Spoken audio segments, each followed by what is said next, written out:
sentimentos e inquietações do homem e do povo.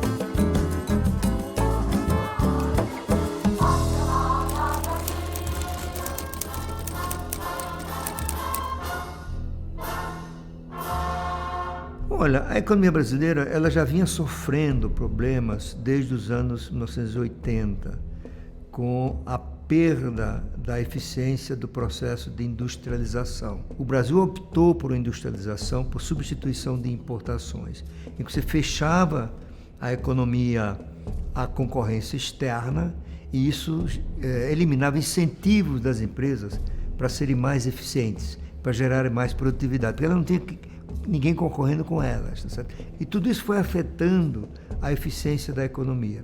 Então, o Brasil, que tinha crescido a sua produtividade a uma taxa anual de 4,2%, que é altíssima, nas décadas de 50, 60 e 70, a partir dos anos 80, isso começou a andar para trás. A economia começou a perder ritmo, a perder eficiência. Então, nós chegamos no final do regime militar já com a economia bem doente, digamos assim, em termos de sua capacidade de gerar produtividade. Olha, a percepção é que o Brasil tinha solavancos. Ele ia bem até a hora que batia no muro, se endividava demais, né? Gerava uma crise de dívida externa. Teve uma antes de 64, teve outra no final da década de 70 e depois entrou em moratória. Então a noção de que o crescimento era travado, quando o Brasil não tinha reservas internacionais, é necessário brecar o crescimento, porque crescimento envolve mais importação e mais importação envolve menos reservas internacionais ainda. Então era a ideia de que o Brasil funcionava aos solavancos, né? Por causa do problema do endividamento externo. Então havia a ideia também que a inflação era o principal instrumento para tirar a renda dos pobres e passar para os mais favorecidos da sociedade. Então, a inflação era o gancho para resolver o problema da desigualdade, a dívida externa era o gancho para resolver o problema do crescimento. Né? Claro que as duas coisas são imbricadas. A dívida externa, quando brecava o crescimento, obviamente, tirava oportunidades de ascensão social dos mais pobres.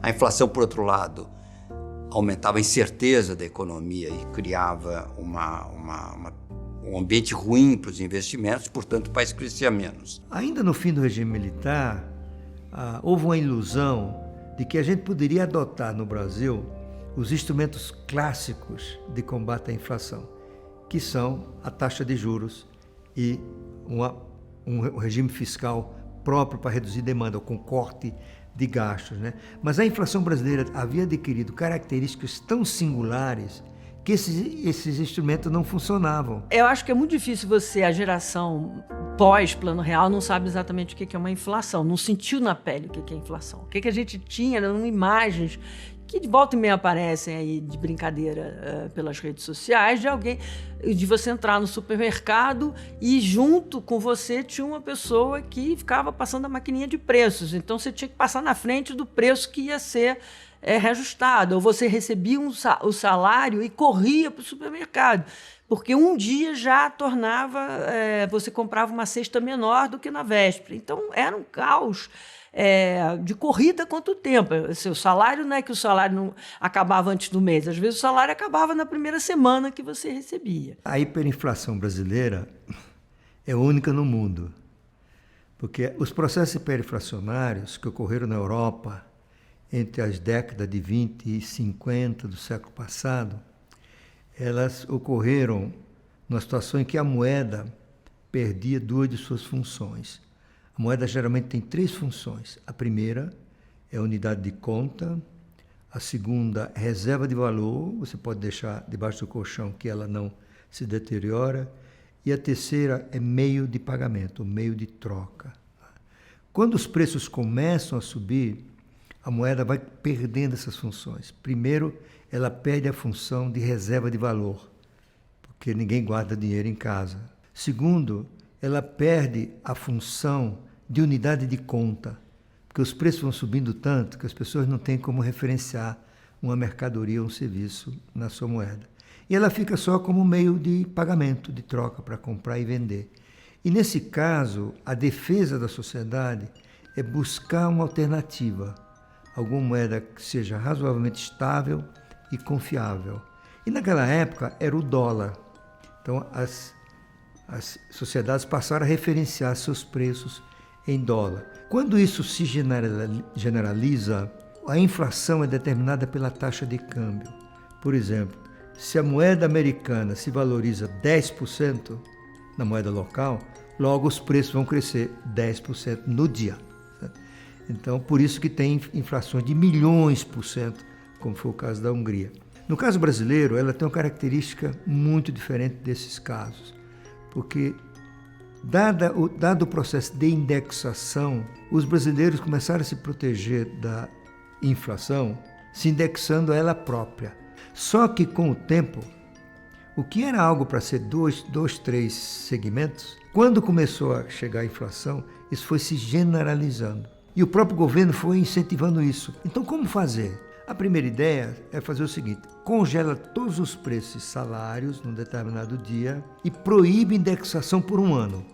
Num ano as pessoas se acostumam. Foi uma grande ilusão. Essa discussão sobre inércia levou a muitos planos de congelamento. Vários seguidos de congelamento, e dava aquela sensação de conforto na população no início do congelamento, mas você represava de forma artificial preços, gerava, por exemplo, a famosa vamos caçar boi no pasto, né? Porque você não conseguia ter oferta de carne suficiente, as pessoas não seguraram os bois no pasto para não vender por um preço menor que o custo. Então, claramente o processo não funcionava, tinha um apelo político. A gente viu no Cruzado, que foi com a mesma equipe da PUC, que saiu logo depois, quando o governo Sarney resolveu estender o prazo do congelamento às vésperas de uma eleição. O Plano Cruzado mostrou que os brasileiros tinham adquirido ódio à inflação. Os brasileiros tinham se dado conta de que a inflação era uma merda, a inflação era ruim, tá certo? Então, as pessoas, olha, vamos achar essa saída. Tinha outra saída que era mais sofisticada, mais genial, que foi imaginada por dois economistas brasileiros, André Lara Rezende e Peço Arida.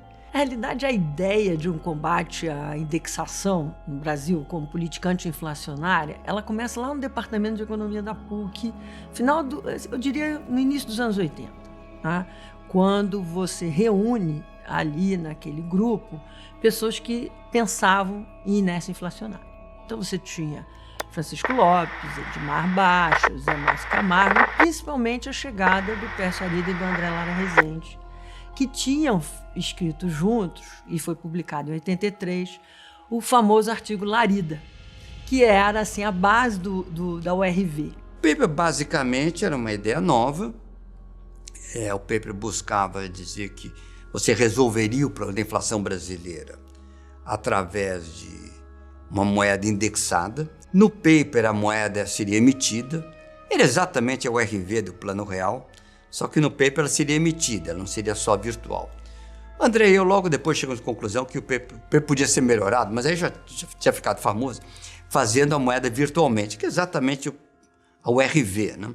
Ela era fixada, evoluía de acordo com o índice de preços e era fixada com paridade 1 no dólar. Né? Tinha uma enorme discussão sobre desindexação. A minha tese de mestrado era sobre isso. O Departamento de Economia da PUC respirava programa de estabilização e tinha uma oposição política ao programa daqueles anos, que era um programa de recessão, de política clássica, né, de controle monetário, de taxa de juros. E o argumento do nosso grupo na PUC era que, dada a característica da inflação brasileira de indexação e de inércia, não adiantava você criar uma recessão para, com os instrumentos clássicos, segurar a demanda e, com isso, contornar o problema inflacionário, se você tinha uma indexação que fazia a inércia da inflação neutra a esse tipo de choque, só gerava recessão.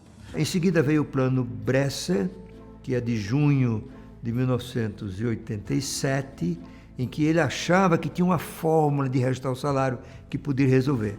Durou 5, 6 meses também, né? Aí veio o terceiro plano, chamado Plano Verão, que é no tempo que eu estava lá. E já não era mais para debelar a inflação, nós não tínhamos nenhuma ilusão. A ideia era fim de governo, um presidente sem capital político, uma inflação enorme, e a campanha presidencial chegando. Qual era a nossa preocupação? Era fazer com que, em 1989, que ia haver a primeira eleição presidencial direta em 29 anos, é que a economia não se desorganizasse. O plano Collor, a gente tinha certeza que eles faziam um congelamento, porque o plano Collor introduziu um novo componente, não é, de política pública. Profunda reforma econômica, choque nunca visto antes no Brasil e no mundo, tem um só objetivo: liquidar com a inflação e sanear a economia, mudando a vida de todos os brasileiros. Mas essa reforma, que é radical, nasce carregada de dúvidas técnicas e de desafios políticos. Única certeza: o choque não pode falhar. Bom, o plano Collor foi o primeiro dos planos chamados heterodoxos, que, vamos dizer assim, congelou os ativos, né, financeiros das pessoas e das empresas, né? Os planos anteriores, plano Cruzado, o plano Bresser, o plano Verão, não haviam feito, né? Então houve um impacto muito grande, porque de repente as pessoas perderam as liquidez, né? As empresas, me lembro claramente, empresas com dificuldades de pagamento de folha, né, dos seus empregados, pessoas que estavam com dinheiro no banco para comprar imóveis, por exemplo, não tinham como fazê-lo.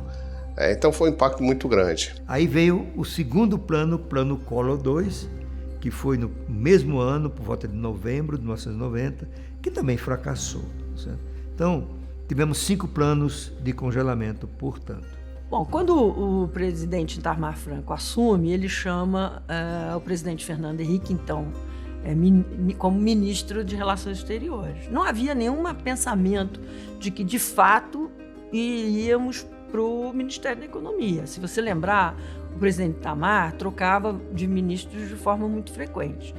E um dia o Itamar convidou o Fernando Henrique, essa história é conhecida, Fernando Henrique disse não e acordou com o nome dele no Diário Oficial como ministro da Economia, numa jogada genial do Itamar e que salvou o Brasil. O Fernando Henrique foi o 4º ministro. Eu era ministro do exterior e tinha medo de ir para a fazenda, justamente, né? E um dia quando eu amanheci, era ministro, né? Ninguém quer ser ministro, naquela época de inflação, ninguém quer ser ministro da fazenda. É um negócio, é um abacaxi grande, né? E o exterior era confortável, eu estava bem lá, não tinha porquê. E o Itamar achou que eu tinha que fazer alguma coisa e me levou para lá. Foi isso. Não foi fácil, foi difícil, mas é preciso ter paciência e explicar ao povo o que vai fazer. É muito complicado esse negócio de explicar, porque a população não entende bem quais são os mecanismos que levam à inflação, né? E o governo é grande responsável, porque quando perde o controle da situação, né? E você tem que mostrar que as pessoas também têm que se cuidar e que o benefício virá depois, né? Sempre que o benefício vem depois, a população não gosta, a população quer a coisa imediata, né?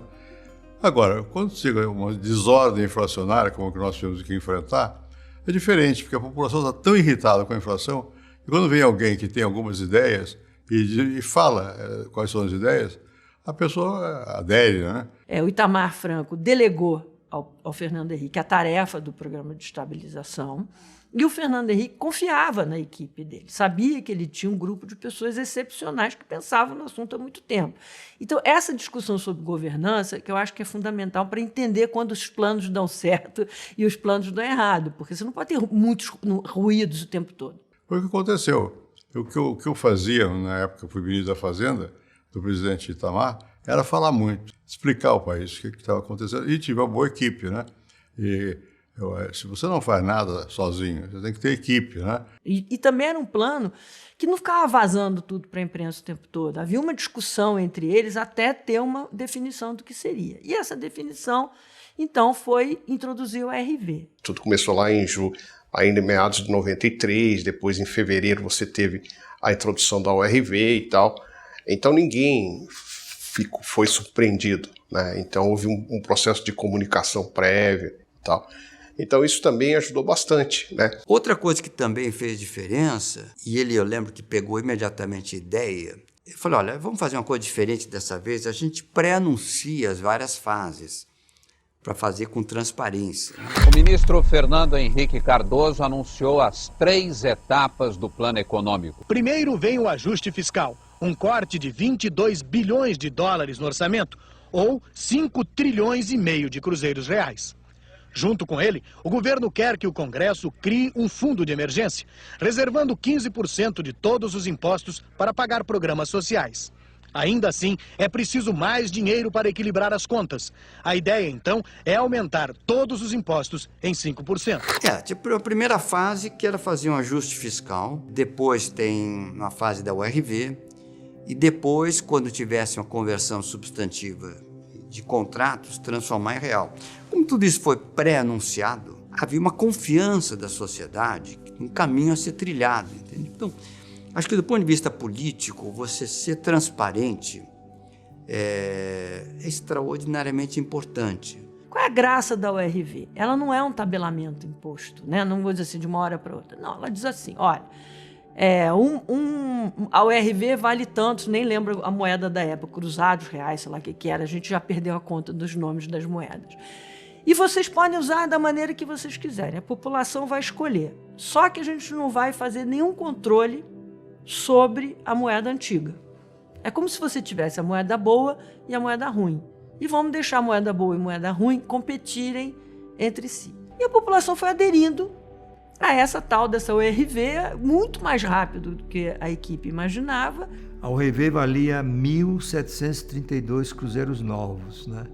E é uma coisa interessante, porque mostrou não apenas que o brasileiro queria estabilidade, mas o brasileiro tinha se acostumado a fazer conta. E quando começou a funcionar, um dos nossos sócios na empresa que eu participava, que era o Cláudio Adilson, o Cláudio Adilson chegou no escritório e disse assim, olha, deixa eu contar o que aconteceu comigo hoje. Nós estamos numa obra lá no prédio e eu fui conversar com um dos pedreiros, né, ou mestre lá, e ele estava fazendo elogios ao Plano Real. Eu falei, por que você está gostando tanto do Plano Real? Doutor, é porque agora eu sei quanto eu preciso ter no bolso para comer, né? Antes eu não sabia. Aí nós tivemos um insight. Esse plano vai ser um arraso, tá certo? Porque um homem sem instrução mínima, né? Sem entender de economia, sem entender de finanças, tem essa percepção, porque essa é uma percepção que está introjetada na sociedade brasileira, né? E aí, no dia 1º de julho de 94, um sábado, foi o lançamento do plano. E eu saí com minha mulher, nós fomos à feira, tinha uma feira perto da nossa casa. Cheguei lá, estava tudo em real, às 7 horas da manhã.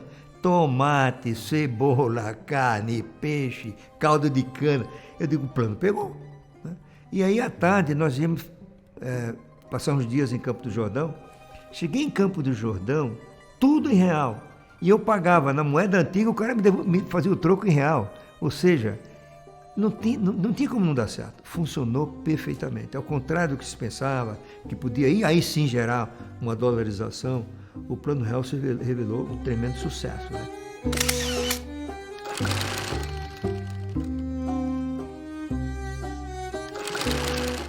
Então, diferentemente de todos os outros programas, quando o real entrou, a economia funciona normalmente. Nada impediria alguém de aumentar os preços, não? E a pergunta é a seguinte, como é que se segura? Vocês estão vindo de inflação de 25% ao mês.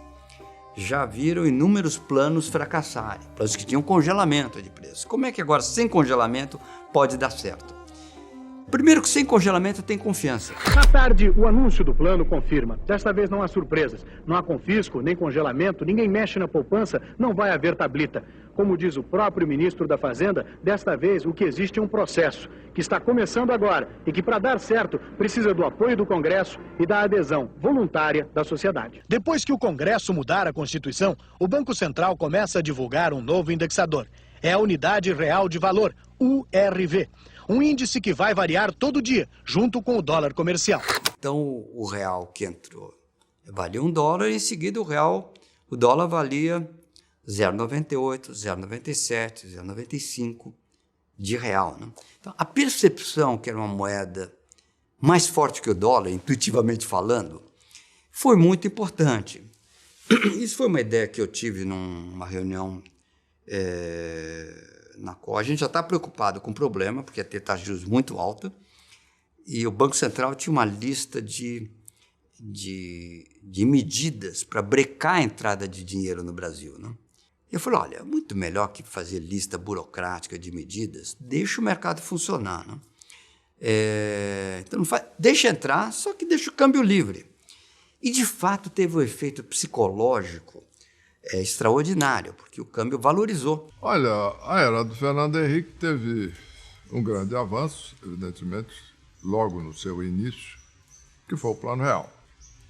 Uma dúvida, foi um plano bem feito, bem articulado, bem montado, e que reduziu, normalizou a inflação brasileira, ou melhor dizendo, transformou a hiperinflação brasileira numa inflação normal de países emergentes.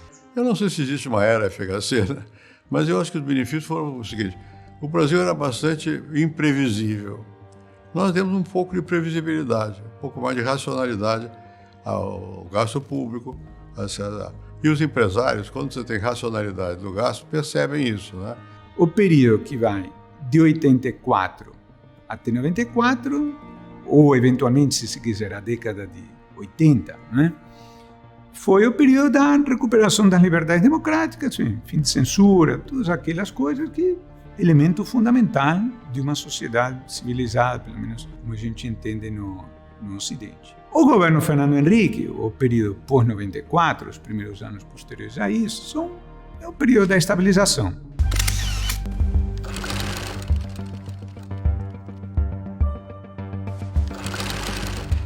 Com o governo Fernando Henrique, acho que pela primeira vez, né, o Brasil vive uma normalidade republicana, né, ou a construção de uma normalidade republicana. E vai de coisas pequenas, aparentemente pequenas, mas que não são pequenas, são muito importantes, como toda a gestão do Banco Central, por exemplo. Com o governo Fernando Henrique, essas coisas, esses processos econômicos começam a ganhar uma certa adicionalidade. Então o Banco Central vai criando procedimentos, né, só técnicos, né, passam a ser nomeados para o Banco Central, né, o Conselho Monetário é arrumado, a comunicação com o mercado. Né, quer dizer, é um longo processo de Constituição Nacional que dura até hoje. Primeiro, o grande evento desse período é a própria estabilização. Porque a estabilização é o mínimo que você necessita para a economia ter o mínimo de funcionalidade, para a sociedade não ficar confusa com o sistema de preço. Né? Em segundo lugar, eu acho que nós começamos a assistir ao primeiro ciclo de reformas estruturais, né, no governo do Fernando Henrique. Entre turbulências e calmarias, Fernando Henrique tocou o barco da democracia. Assinou o projeto que manda pagar indenização para as famílias dos desaparecidos, demitiu um ministro militar. Atitudes firmes. A era FH botou praticamente todas as crianças da escola. Foi o governo que acabou com a irresponsabilidade nos gastos públicos e quase foi ofuscado pelas trevas do apagão. A era FH é a da derrota da hiperinflação, mas a estabilidade teve um custo para o país. Os juros mais altos do mundo, fazendo a dívida pública se multiplicar. O desemprego atinge 12 milhões de brasileiros.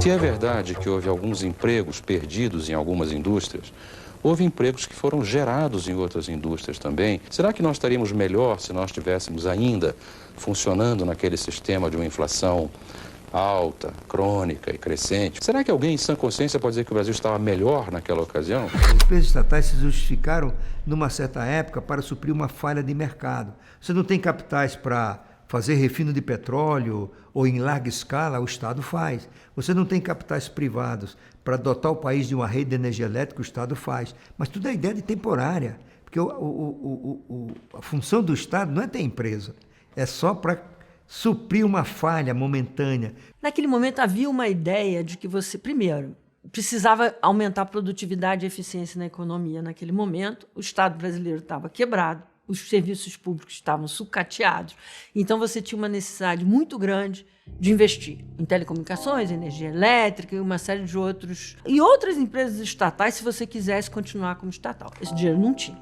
Então, você precisava privatizar para atrair investimento privado em serviços fundamentais.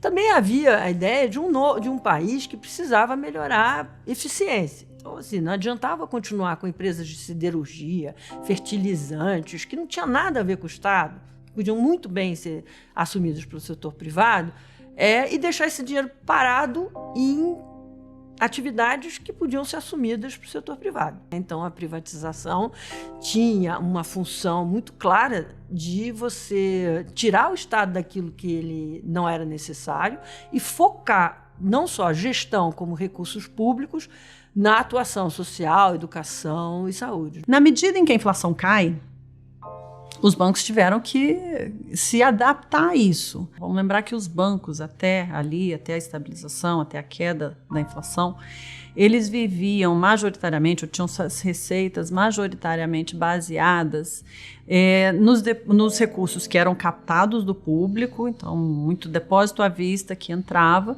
e eles aplicavam isso em títulos públicos, então financiavam o governo, na verdade, e ganhavam essa diferença. Como a inflação era muito alta, os juros eram muito elevados, essa remuneração que a gente chamava de overnight, essa remuneração compunha o resultado dos bancos e, portanto, era esse o modelo operacional, era essa forma, captar recursos do público era a forma com que os bancos, de fato, conseguiam ganhar dinheiro. A frase é do Warren Buffett, né? Você só sabe quem está nadando pelado quando a maré baixa, né? A inflação mascarava dois tipos de problemas. Um problema era nos bancos, né? Como os bancos ganhavam com inflação, como se deixava o dinheiro na conta, o banco aplicava, né? Isso vale até hoje, mas hoje ele aplica a 9% ao ano, né? Outra coisa é aplicar 25% ao mês, né? E como foi um processo abrupto e contínuo, diferentemente, né, dos outros planos em que acontecia a estabilização, mas logo depois voltava uma inflação ainda mais elevada, alguns, inclusive, demoraram a fazer um movimento de adaptação e, portanto, quando, de fato, a estabilização se mostrou perene, eles já vinham perdendo dinheiro há muito tempo. Outros começaram a emprestar para o setor privado sem ter desenvolvido uma tecnologia de crédito para o setor privado e acabaram financiando empresas que não conseguiram pagar na volta. Na verdade, a gente vinha num processo em que bancos grandes, né, sistemicamente importantes, quebraram e houve todo um programa de socorro a esses bancos para evitar que nós tivéssemos uma situação de corrida bancária e de quebra do sistema como um todo, com impactos muito sérios para a economia e para a poupança popular. E os problemas apareciam nos bancos públicos, todos tiveram problemas, tiveram que ser recapitalizados, tiveram que fazer ajuste, e nos bancos privados, né? Saiu o Pércio Arida e eu entrei para a presidência do Banco Central. Depois nós tivemos a crise bancária nos anos 95, aí tivemos que fazer o PROE, né? Também os programas de reestruturação dos bancos públicos, a privatização de bancos públicos e tal, bancos estaduais. Conseguiu-se, a partir desse programa, conter uma crise que poderia ter tido impactos muito sérios para a economia como um todo. Havia um outro aspecto igualmente importante, que era o aspecto das contas públicas. O que acontecia? No começo do ano, o governo fazia um orçamento. Como o orçamento é fixado em reais, ou digamos, na moeda da época, Quando tinha inflação, os impostos iam subindo e no final dava mais ou menos um certo equilíbrio, né? Quando acaba a inflação, os impostos nominalmente não sobem e o gasto é o mesmo. Então a inflação mostrou não só, digamos assim, evidenciou os problemas no setor bancário, como evidenciou os problemas no setor público.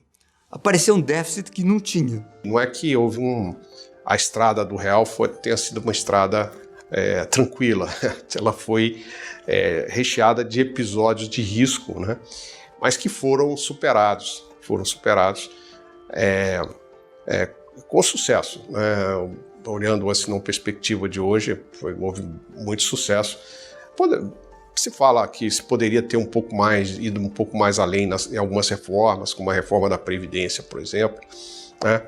Mas aí não houve condições políticas de completar toda a agenda reformista que a equipe econômica imaginava ser necessário e que tinha naquele momento o apoio do presidente Fernando Henrique. Historicamente, existia, assim, eu digo assim, tinha um triângulo das Bermudas da macroeconomia brasileira, que tinha 3 vértices.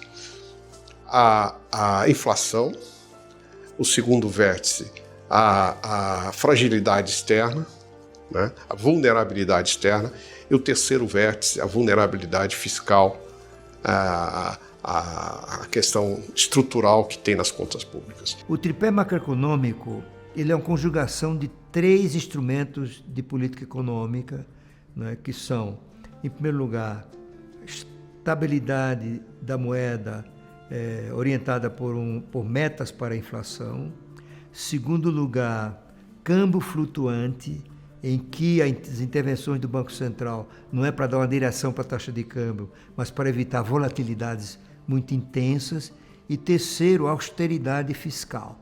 Então, esses 3 pés macroeconômicos é que assegurava a estabilidade da economia e as condições para a gente voltar a crescer. Eu diria que desses 3 nós conseguimos lidar bem com a inflação, né? Eu acho que conseguimos lidar bem com a vulnerabilidade externa, mas avançamos muito menos do que deveríamos ter avançado na questão fiscal.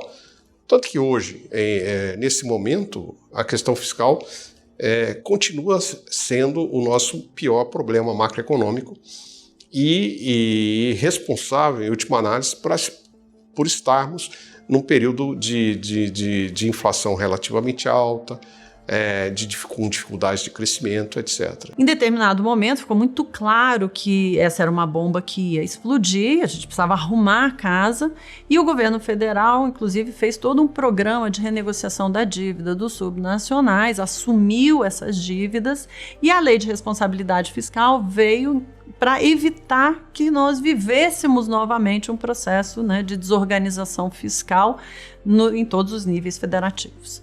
Então, ela se baseava em conter o endividamento, por isso que existem, né, limites de endividamento, e também conter o crescimento dos gastos, em particular os gastos de pessoal. Então, em 99, o Plano Real tinha nascido com, no fundo, uma muito bem desenhada desindexação da economia, com a URV, a introdução de uma moeda, e naquele momento, com uma âncora, eu diria, auxiliar, que seria a taxa de câmbio, e com o Banco Central livre para usar a taxa de juros para manter essa âncora indireta. O problema é que havia uma discussão interna na equipe que achava que o real precisava de mais tempo da âncora cambial, porque o fiscal não tinha chegado ainda no ponto ideal.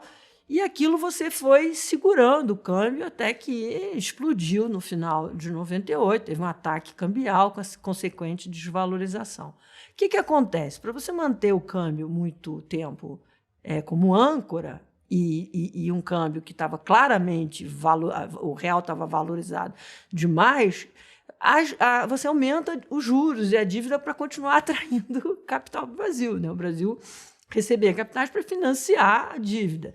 Então, boa parte dos recursos da privatização acaba entrando para combater, para diminuir a dívida, enquanto a dívida aumentava por causa da âncora cambial.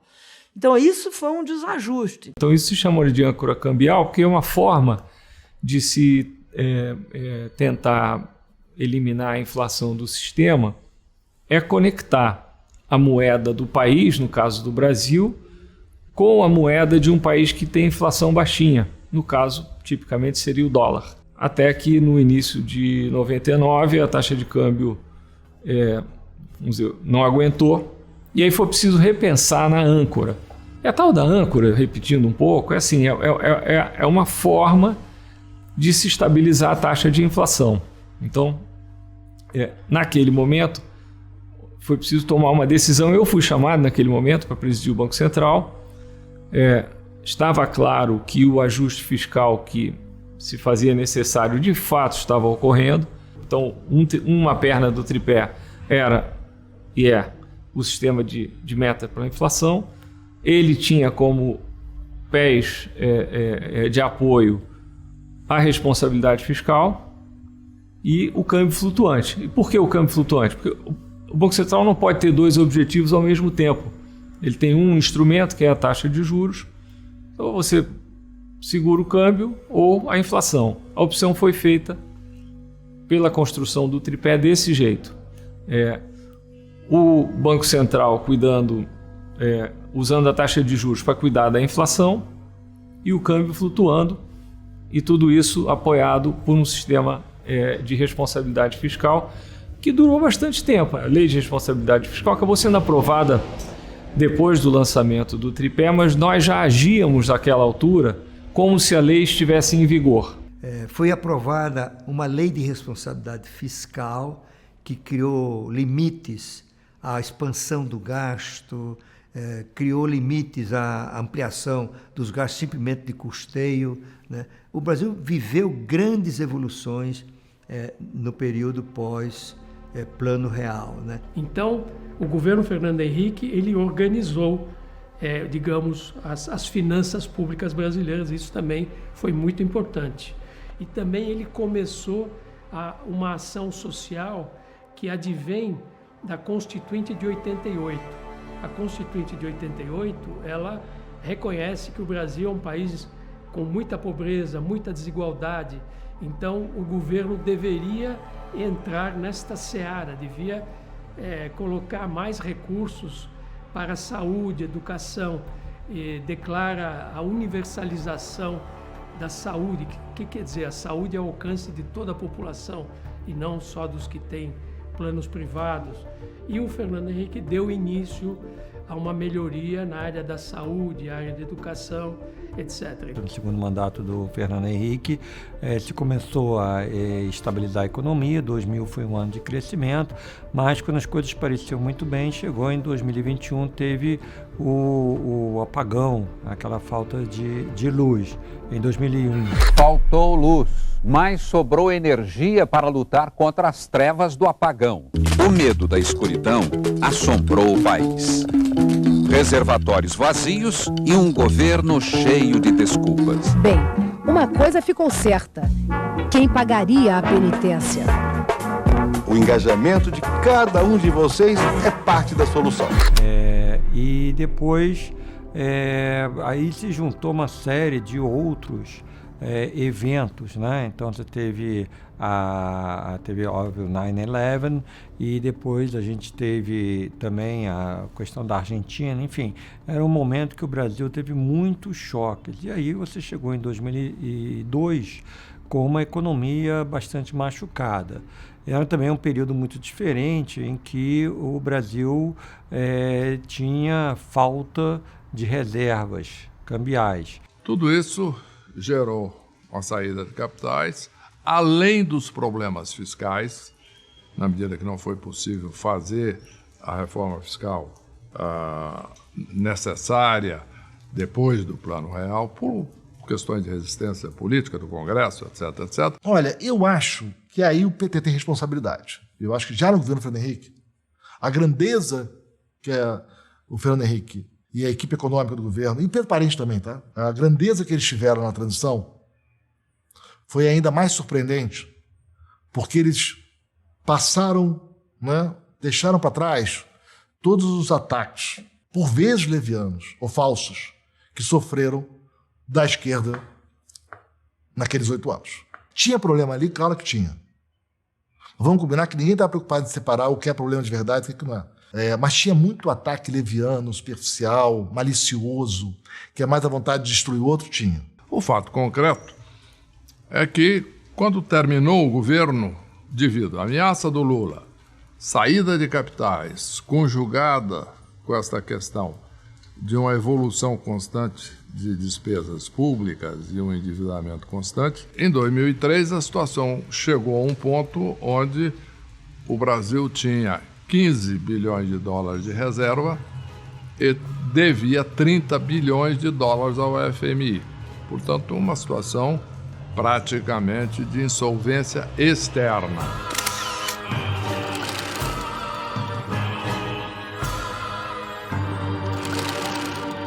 Bom, o Lula tinha feito um discurso radical em 3 eleições que ele tinha perdido, desde a eleição de 89, 94, 98. Ele vai efetivamente se convencer de que a Globo planejou, de que a Globo inventou, de que a Globo deixou de dar notícia, de que a Globo pôs tudo no computador, só se esqueceu do povo. E o povo vai eleger o Lula. Isso é uma demonstração de que o povo tem um objetivo bem definido: evitar que a direita chegue ao poder, para que os setores progressistas da sociedade possam levar o Brasil a uma verdadeira democracia. Fazer, em primeiro lugar, com que as empresas estatais se transformem em empresas públicas. Foi a elite brasileira responsável pelo inchaço do Estado, por transformar as empresas em cabide de emprego e responsável, sobretudo, pelo alto grau de deterioração do nosso Estado. Portanto, o que nós queremos é mostrar que nós temos mais competência de governar do que a elite brasileira. Então o mercado temia isso. Temia que ele fosse tomar medidas intervencionistas, arbitrárias, etc., como muitas vezes, infelizmente, acontece na América Latina.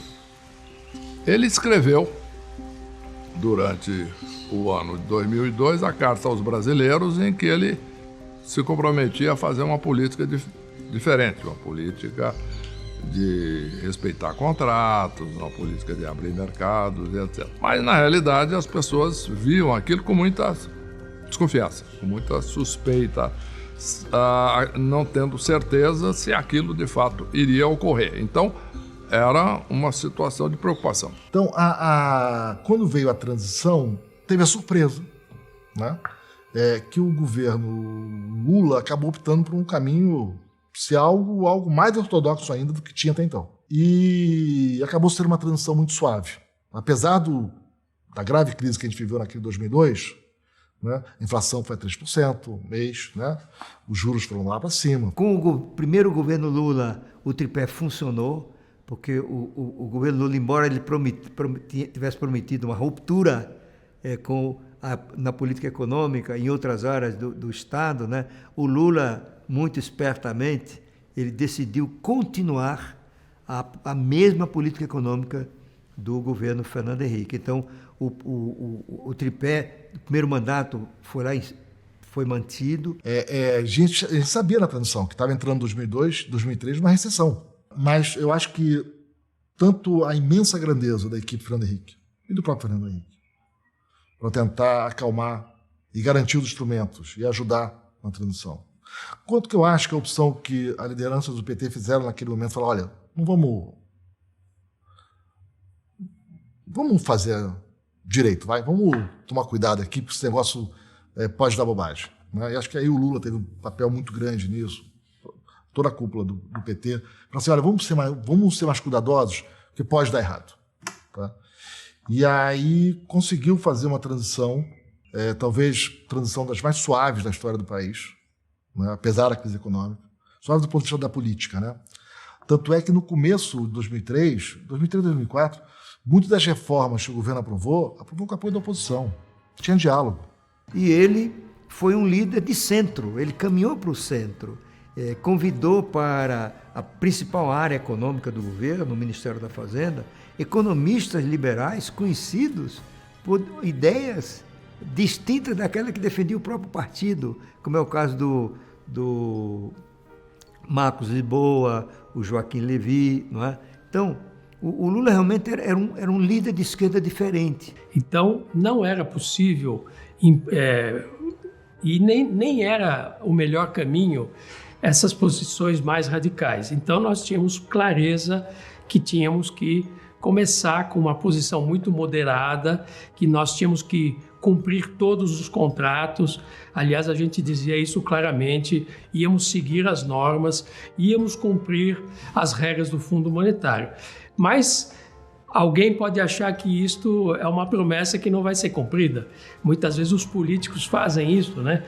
Fazem uma promessa, mas nós íamos cumprir, porque essa era a nossa determinação. Agora, para dar confiança maior, você precisava de uma equipe também que tinha uma comunicação, uma sintonia com o mercado financeiro. O que eu sei é que um determinado dia eu tinha ido aos Estados Unidos e recebi um telefonema de um assessor do então eleito presidente Lula dizendo que o presidente queria conversar comigo. Você poderia ir a Washington conversar com ele? Eu disse, perfeitamente. Fui a Washington, lá na casa da residência do embaixador brasileiro. Eu, conversando então com Lula, etc., ele me fez duas perguntas. Primeiro, se era possível resolver o problema do Brasil. Inflação alta, falta de reservas, país pré-insolvência, todas aquelas questões. Naquele momento, eu disse para ele que sim, era possível resolver o problema do Brasil, expliquei como. Aí ele disse, muito bem, você aceitaria ser presidente do Banco Central? Eu disse, aí depende. Ele disse, depende do quê? Eu digo de total independência da ação. E aí foi escolhido o Meirelles. O Meirelles nem era do PT, ele era do PSDB, ele foi banqueiro, foi presidente do Bank Boston durante muitos anos, então ele era a pessoa adequada para fazer essa ponte, né, e dar garantia que nós íamos seguir as regras do Fundo Monetário. Mesmo o Palocci, que seria o ministro da Fazenda, ele tinha uma posição muito moderada. Eu diria que ele era mais neoliberal do que o Fernando Henrique. Veja, eu nunca fui neoliberal, né, no sentido específico da palavra. Eu acho que você tem que ter uma política social ativa e o governo tem que ter uma política para beneficiar a maioria que é pobre, precisa de apoio, né? Então, agora, isso não significa que você possa ser arbitrário. Você não faz o que você quer. No mercado existe, você tem regras e tal. Então tem que ter certa capacidade de entender o jogo do poder, né? E agora, sempre me irritou muito me chamar de neoliberal, porque eu não sou neoliberal. Eu sou, digamos assim, o Lula é neoliberal? Não é. O que ele faz a política é possível fazer naquele momento. Isso que eu fazia, o que era possível fazer naquele momento. E eu acho que o país continuou a trajetória do Fernando Henrique, do momento de melhora da economia mundial. A gente continuou aquela trajetória, né? O país foi crescendo um pouquinho cada vez mais, né? Você expandiu o crédito privado sem subsídios, as contas públicas eram um tema de preocupação já naquela época, a gente já sabia que tinha uma tendência ao aumento contínuo das contas públicas, que a Previdência era um problema, né? E que ia cobrar o preço no futuro, eu sabia disso. Mas, infelizmente, isso não avançou. Mas com todo o diálogo, mesmo dentro do governo, que tinha muita divergência, havia diálogo, havia esse diálogo, né? Você não ficava em grandes polêmicas, você é de esquerda, você é liberal, você é isso e aquilo. Vamos olhar o projeto a projeto. Lei de falência, quais são os detalhes? Como é que é a lei de falência em cerca de 30 países do mundo? É assim que funciona, aqui é assim, é lá assado, aqui é assado. Tá bom. Quais são os detalhes da lei? São esses aqui. Qual é a evidência que tem do que funciona mais e o que funciona menos? Como é que é a legislação brasileira? Como é que eu adapto as boas experiências de lei de falência do resto do mundo para o Brasil? Quais são as restrições que nós temos? Então não ficava nessa polarização. A primeira coisa que eu fiz na primeira reunião do Copom foi aumentar mais a taxa de juros em 0,5%, aumentando para 25,5%. Isso acalmou os mercados, os agentes econômicos. O Banco Central agora mostrou que é independente e que vai fazer o necessário. Aí a inflação começou a cair gradualmente, nós fizemos a chamada meta ajustada, baixamos a meta, baixamos a inflação em relação à meta, mas a meta subiu para 8,5%, depois para 5,5%, depois para 4,5%, gradualmente caindo, E cumprimos a meta, isso é que é importante, dentro do intervalo de tolerância, etc. Olha, eu acho que o resultado foi que se estabilizou a economia, tá certo? Você começou a reduzir a dívida, você começou a poder reduzir os juros mais uma vez estavam lá a mais de 15%, algo assim, você começou a baixar, ainda eram muito altos, mas você conseguiu baixar, você conseguiu baixar a inflação, tá certo? Então começou uma dinâmica completamente diferente. E ao mesmo tempo, também começou uma dinâmica diferente no investimento, então lá o setor da indústria, e aí houve um movimento que a gente foi começar a perceber em 2004, começou em 2005, foi exatamente o boom das commodities. Então, num certo momento, a gente foi percebendo que as condições externas passaram a ser muito mais favoráveis para o Brasil. E aí a grande pergunta é assim, como que eu aproveito essas condições externas?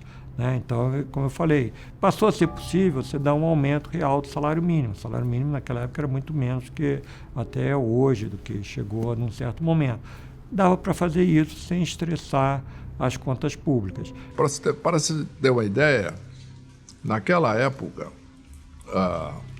o total do crédito ao setor privado na economia brasileira, quando eu assumi, era cerca de 22%. Quando eu saí, era 46%. O total de crédito na economia dobrou. Só isso já é um impulso enorme na economia. Por quê? Porque passou a existir previsibilidade e credibilidade. Então, foi em vários setores que você viu. Econômico. Teve o boom das exportações, não foi só para um país. Também houve um momento que você começou a diversificar o destino das nossas exportações. Do ponto de vista do Tesouro, naquela época eu era responsável pelo Tesouro Nacional. Como eu te falei, a gente teve reformulação da dívida, a gente aumentou a transparência das contas públicas, a gente foi aprimorando os sistemas para você controlar a despesa e com isso você melhorar o superávit, o desempenho fiscal.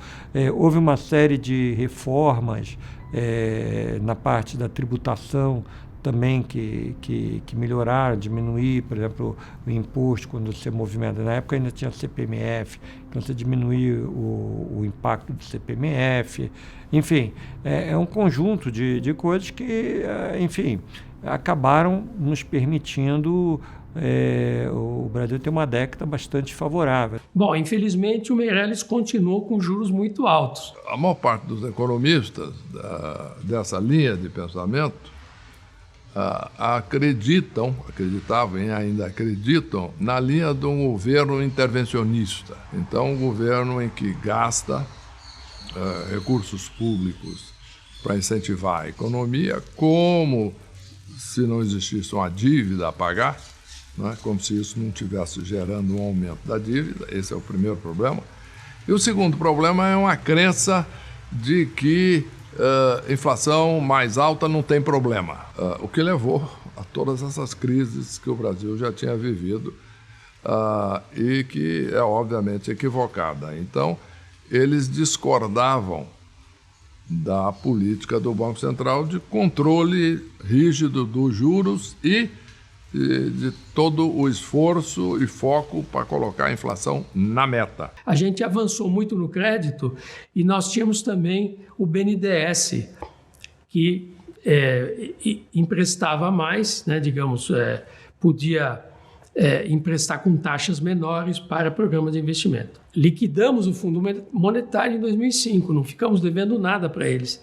Então, em 2006, nós já tínhamos mais autonomia. Mas isso não quer dizer que nós íamos mudar as nossas diretrizes econômicas, as nossas diretrizes de controlar a inflação, né, manter o controle, manter o sistema de metas de inflação, seguindo à risca o sistema de metas e continuar fazendo superávit primário. De modo que a nossa dívida líquida, né, a dívida do país, né, ela é o melhor termômetro da sua dependência do exterior. O segundo marco foi a transformação do país, já no governo Lula, em credor líquido externo. O que significa?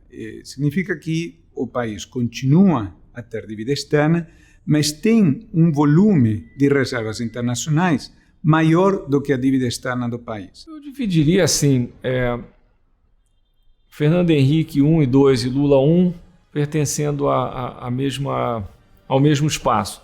Um espaço onde se buscou a construção da estabilidade macroeconômica junto com uma maior produtividade da economia e junto com políticas que prestavam atenção e tomavam providências com relação às desigualdades. Porque nem é verdade que o governo Lula não tenha se preocupado com a estabilização, de fato a inflação foi menor no governo Lula que no governo Fernando Henrique, nem é verdade que o governo Fernando Henrique não tenha tido preocupações sociais, porque houve avanços sociais, só que há marcas inequívocas. A marca do governo Sarney é a redemocratização. A inflação foi um desastre. A marca do governo Fernando Henrique é a estabilização, embora tenha havido avanços sociais. A marca do governo Lula são os avanços sociais, embora tenha havido melhoras no campo anti-inflacionário. E aí, em 2008, nós ganhamos o grau de investimento. Então, um país de risco baixo. Significa, podem investir tranquilos, podem comprar os títulos brasileiros que eles serão honrados. Não tem perigo de calote. Nós estávamos nessa situação. O Brasil era considerado uma potência emergente. Tinha havido a crise do subprime nos Estados Unidos em 2007. Isso levou a um colapso dos bancos norte-americanos e mesmo de grandes bancos europeus, que entraram numa crise de crédito, solvência. Grandes financiadoras e bancos começaram a emprestar para quem não podia pagar. Comprar um imóvel ficou fácil demais. Para compensar os juros baixos, que traziam pouco retorno, muitos bancos aumentaram a rentabilidade, abrindo os cofres para clientes com cadastro ruim comprar a casa própria. Gente com dívidas ou empregos instáveis que aceitava pagar juros maiores, o chamado mercado subprime. Para diminuir os próprios riscos, os bancos repassaram essas dívidas a outras instituições financeiras, dentro e fora dos Estados Unidos. Depois que o governo dos Estados Unidos decidiu aumentar os juros para segurar a inflação. Os clientes mais fracos, a turma do subprime, foram os primeiros a deixar de pagar. E começou um perigoso efeito dominó. Quem emprestou para o mal pagador não recebeu e também não pagou os investidores. E os títulos negociados foram despencando sem garantia. Não havia dinheiro para mais ninguém e grandes instituições começaram a pedir água. Isso gerou uma crise doméstica de liquidez em 2008, que tinha raiz na crise de liquidez externa, linhas de crédito internacional, que gerou também uma crise de créditos em reais. O que o Banco Central fez? Nós pagamos o FMI, enquanto eu estava no Banco Central, e quando saí, deixei quase 300 bilhões de dólares de reserva. Quando houve a crise internacional de 2008, né, a grande crise financeira que até hoje impacta, o Brasil chegou nessa crise de uma maneira muito tranquila. Eu digo assim, a primeira vez, como eu falava, nunca antes na história, a gente tinha chegado numa crise em que a gente estava fiscalmente forte, porque a gente tinha passado os últimos 8 anos, 10 anos fortalecendo o nosso fiscal. Nesse momento, isso tudo foi muito importante e útil. Eu fui, como chamei uma entrevista coletiva, antes do mercado abrir no Banco Central, e disse: o Banco Central hoje vai entrar vendendo dólares sinteticamente no mercado futuro. Mas quanto vai vender? Eu digo, o que for necessário. Falou, não tem limite. Eu digo, sim, 50 bilhões de dólares. Pronto. O dólar que estava disparando, derreteu. Pela primeira vez na vida, o Brasil pôde fazer políticas anticíclicas. Não é que as pessoas não gostassem, não soubessem como fazer antes. A gente não tinha os meios. O intervencionismo no mundo, em 2008, ela é inteiramente justificada, porque essa é uma das funções do Estado. Quando você tem uma crise que produz uma escassez, vamos dizer, uma queda de demanda, que leva a economia para baixo, o Estado tem que entrar suprindo essa deficiência, né? E aí, como disse o presidente na época dos Estados Unidos, o George W. Bush, Todos agora somos keynesianos, né? I'm a strong believer in free enterprise. So my natural instinct is to oppose government intervention. I believe companies that make bad decisions should be allowed to go out of business. Under normal circumstances, I would have followed this course. Fellow citizens, we must not let this happen. O Brasil foi muito melhor depois de 2008. O preço que a gente exportava, que ia sobretudo para o sudeste da Ásia, continua a subir. Mas o preço que a gente importava, não. Então os termos de troca, isso é a diferença entre o preço que a gente vende e do que a gente compra, ficaram muito mais favoráveis ao Brasil depois de 2008. Tanto é que vários países emergentes, em 2009 já, estavam se recuperando muito bem, inclusive aqui na América Latina. A percepção de que o Brasil tinha dado certo era muito generalizada na elite brasileira e muito aceita no exterior, em organizações multilaterais, em governos estrangeiros, no empresariado, né? Porque nós tínhamos domado a hiperinflação, nós tínhamos feito grandes avanços institucionais que asseguravam moeda estável, um ambiente de negócios favorável, podia ser melhor, mas já tem melhorado muito. Um líder político, né, de esquerda, que ao contrário do que tinha acontecido com outros casos na América Latina, tinha seguido políticas econômicas racionais, responsáveis, e não o populismo que tinha caracterizado outros países da América Latina. Mas o Lula, até o mensalão, ele mantém um pouco da política do Fernando Henrique. Depois é que ele vai para um estado intervencionista, gastador. Fizemos um programa de investimentos de 500 bilhões de reais, que seria cumprido em 4 anos, de 2007 a 2010. Então eu diria que é uma virada desenvolvimentista do governo. No primeiro governo Lula, teve pouco investimento, não teve espaço para investimento. No segundo governo Lula, teve espaço e o investimento cresceu. Esse foi o nosso desastre. Porque aí a tentação, a ideia do Brasil grande, vamos investir, vamos ter a maior petroleira do mundo, vamos fazer navio no Brasil. E aí começou o desastre que foi o segundo governo Lula.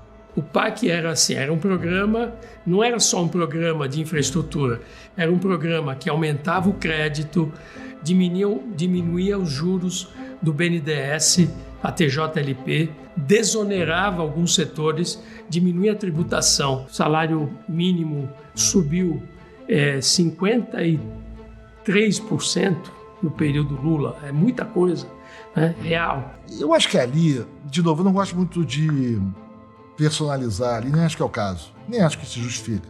Mas já tinha uma equipe econômica ali, né, que tinha esse viés mais, olha, vamos dar jeitinho. Eu resolvo as coisas com soluções pontuais, sem me preocupar muito em conhecer a literatura lá fora, sem me preocupar muito com efeitos colaterais ou com os dados. Essa visão de política econômica é meio puxadinho, você vai dando incentivo aqui, distorção ali, né, que é assim que você faz política econômica. O Brasil criou 11 milhões de empregos. Quase 10 milhões e 800 mil empregos naqueles 8 anos. Então, mais de 50 milhões de brasileiros cruzaram a linha de pobreza para cima. Então, como já dizia o Nelson Rodrigues, né, o cronista carioca, o nada mais brutal do que o fato. E aí a economia cresceu mais de 7% no último ano do governo Lula, e por isso que ele saiu com a popularidade de mais de 80% e elegeu a Dilma, né?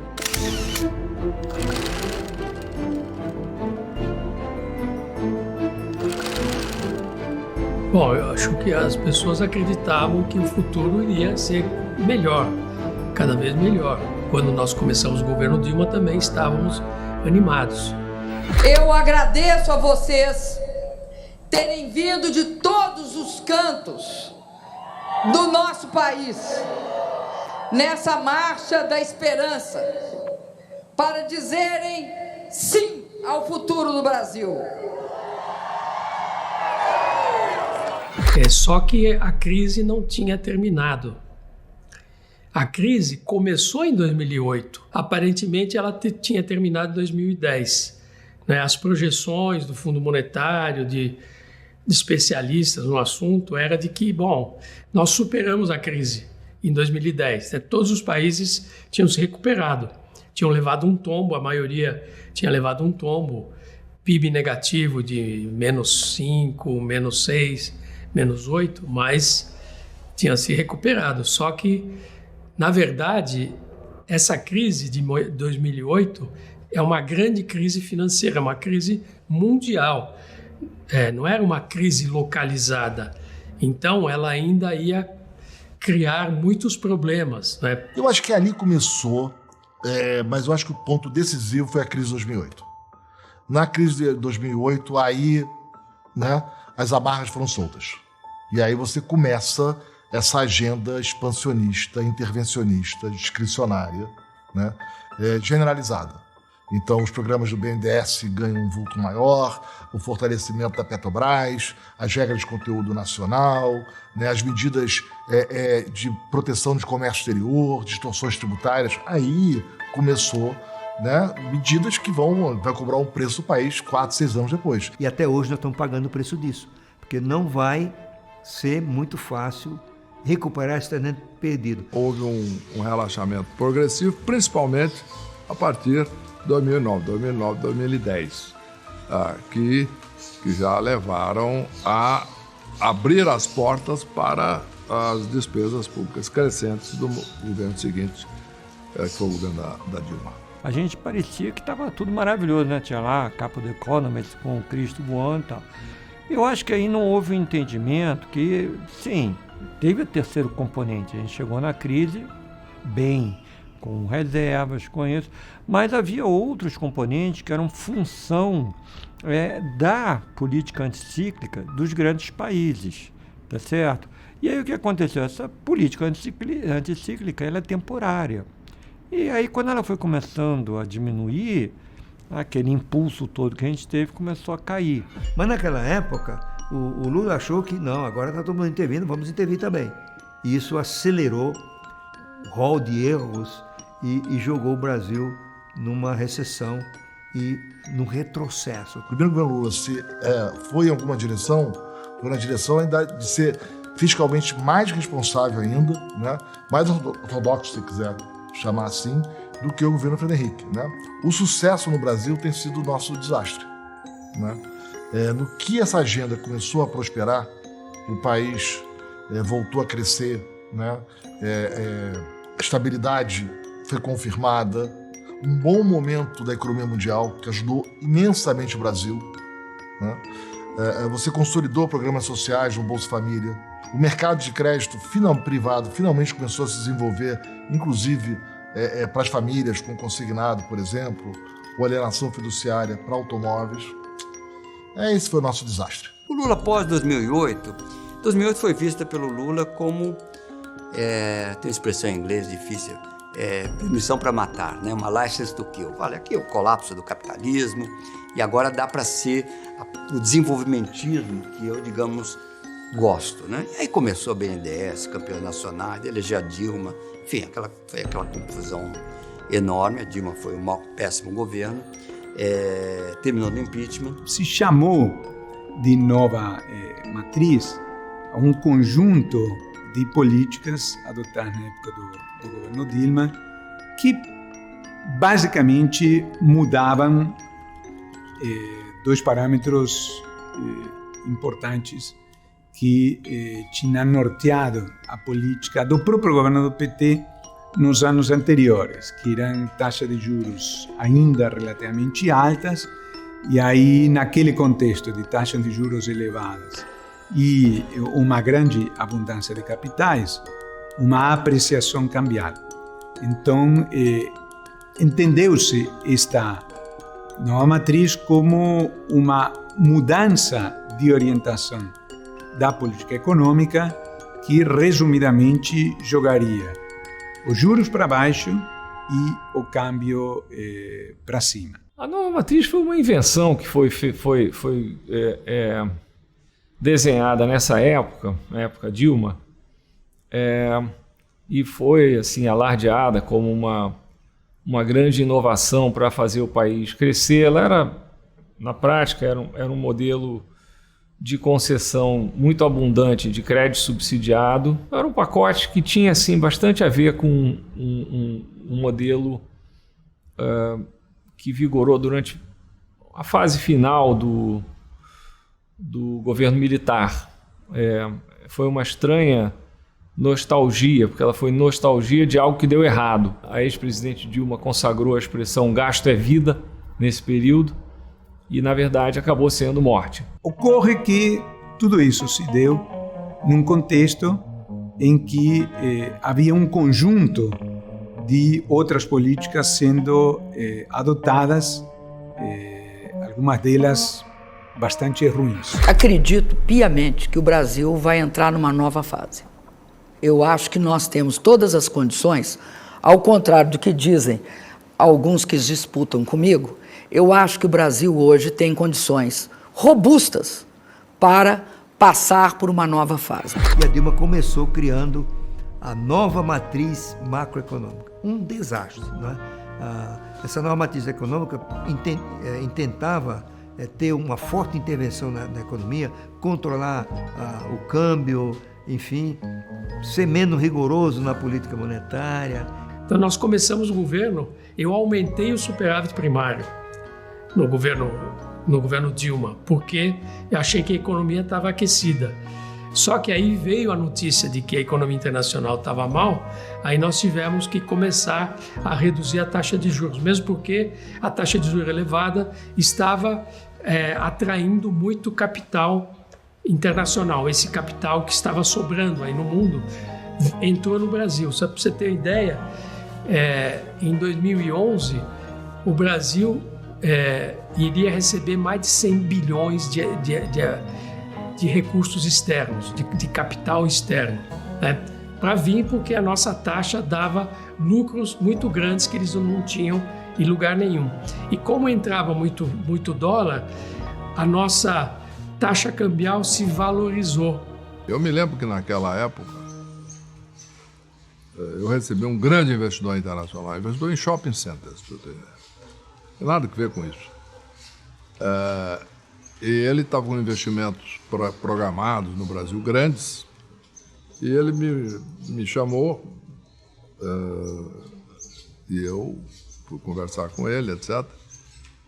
E ele disse que estava planejando parar os investimentos no Brasil. Disse por quê?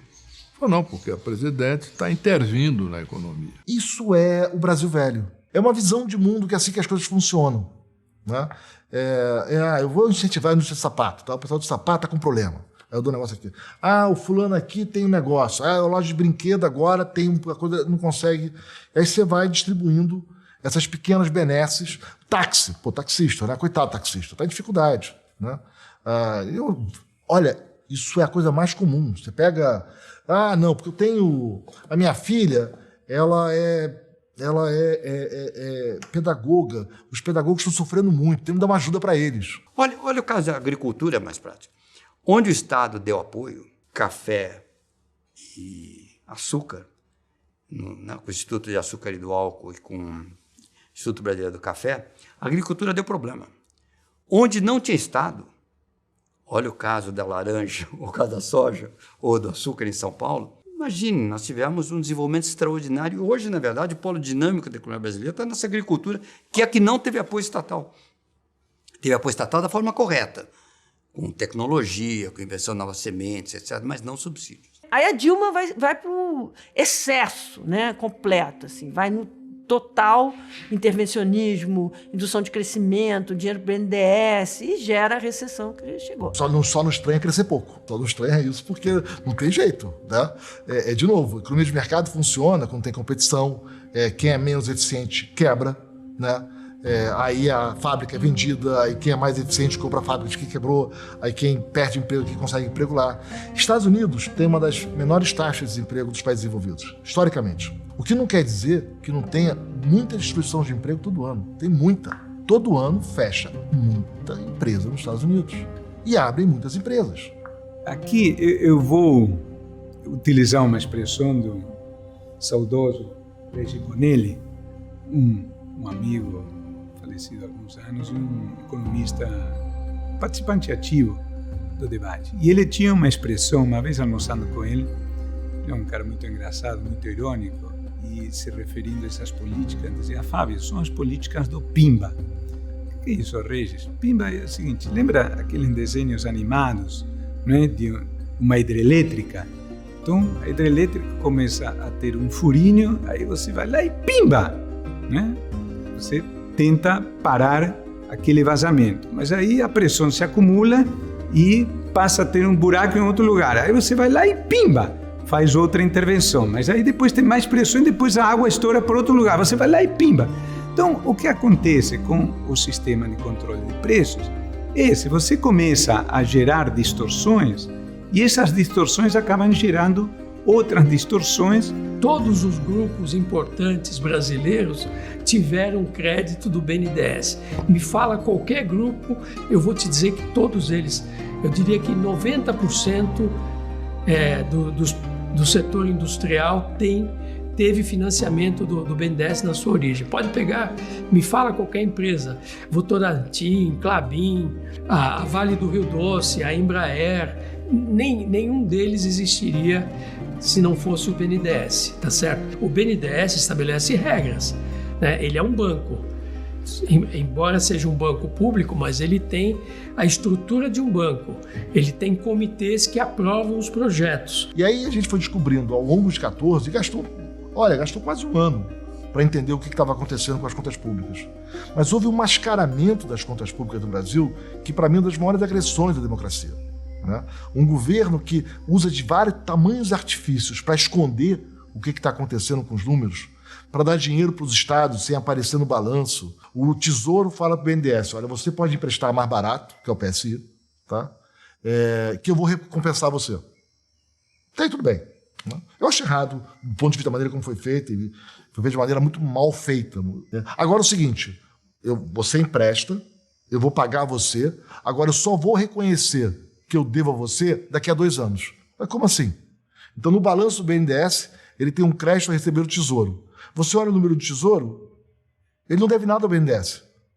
Como assim? Assim, do ponto de vista da contabilidade, isso é um desvio de função. Aí os estados querem dinheiro. Aí você fala, olha, não posso dar dinheiro para você, porque o pessoal vai reclamar, que eu estou gastando demais. Faz o seguinte, você pega um empréstimo que eu dou o aval, né, que eu garanto, se você não pagar, eu pago. E aí não aparece nas contas. É uma quantidade de coisas inacreditável. Fosse setor privado, seria crime.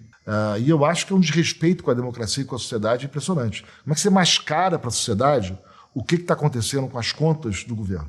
Eram operações controversas, porque, por um lado, o Tesouro emprestava ao BNDES a um custo bastante e, em alguns anos, significativamente inferior ao custo de financiamento do Tesouro. Então, digamos, o Tesouro sempre endividava a uma taxa nominal de 12% e emprestava recursos para o BNDES, e o BNDES emprestava para as empresas a 6%. Então, aquilo, do ponto de vista fiscal para o Tesouro, era inequivocamente um problema. É óbvio que tem que haver um debate público acirrado acerca de se esta é ou não a melhor alocação de recursos.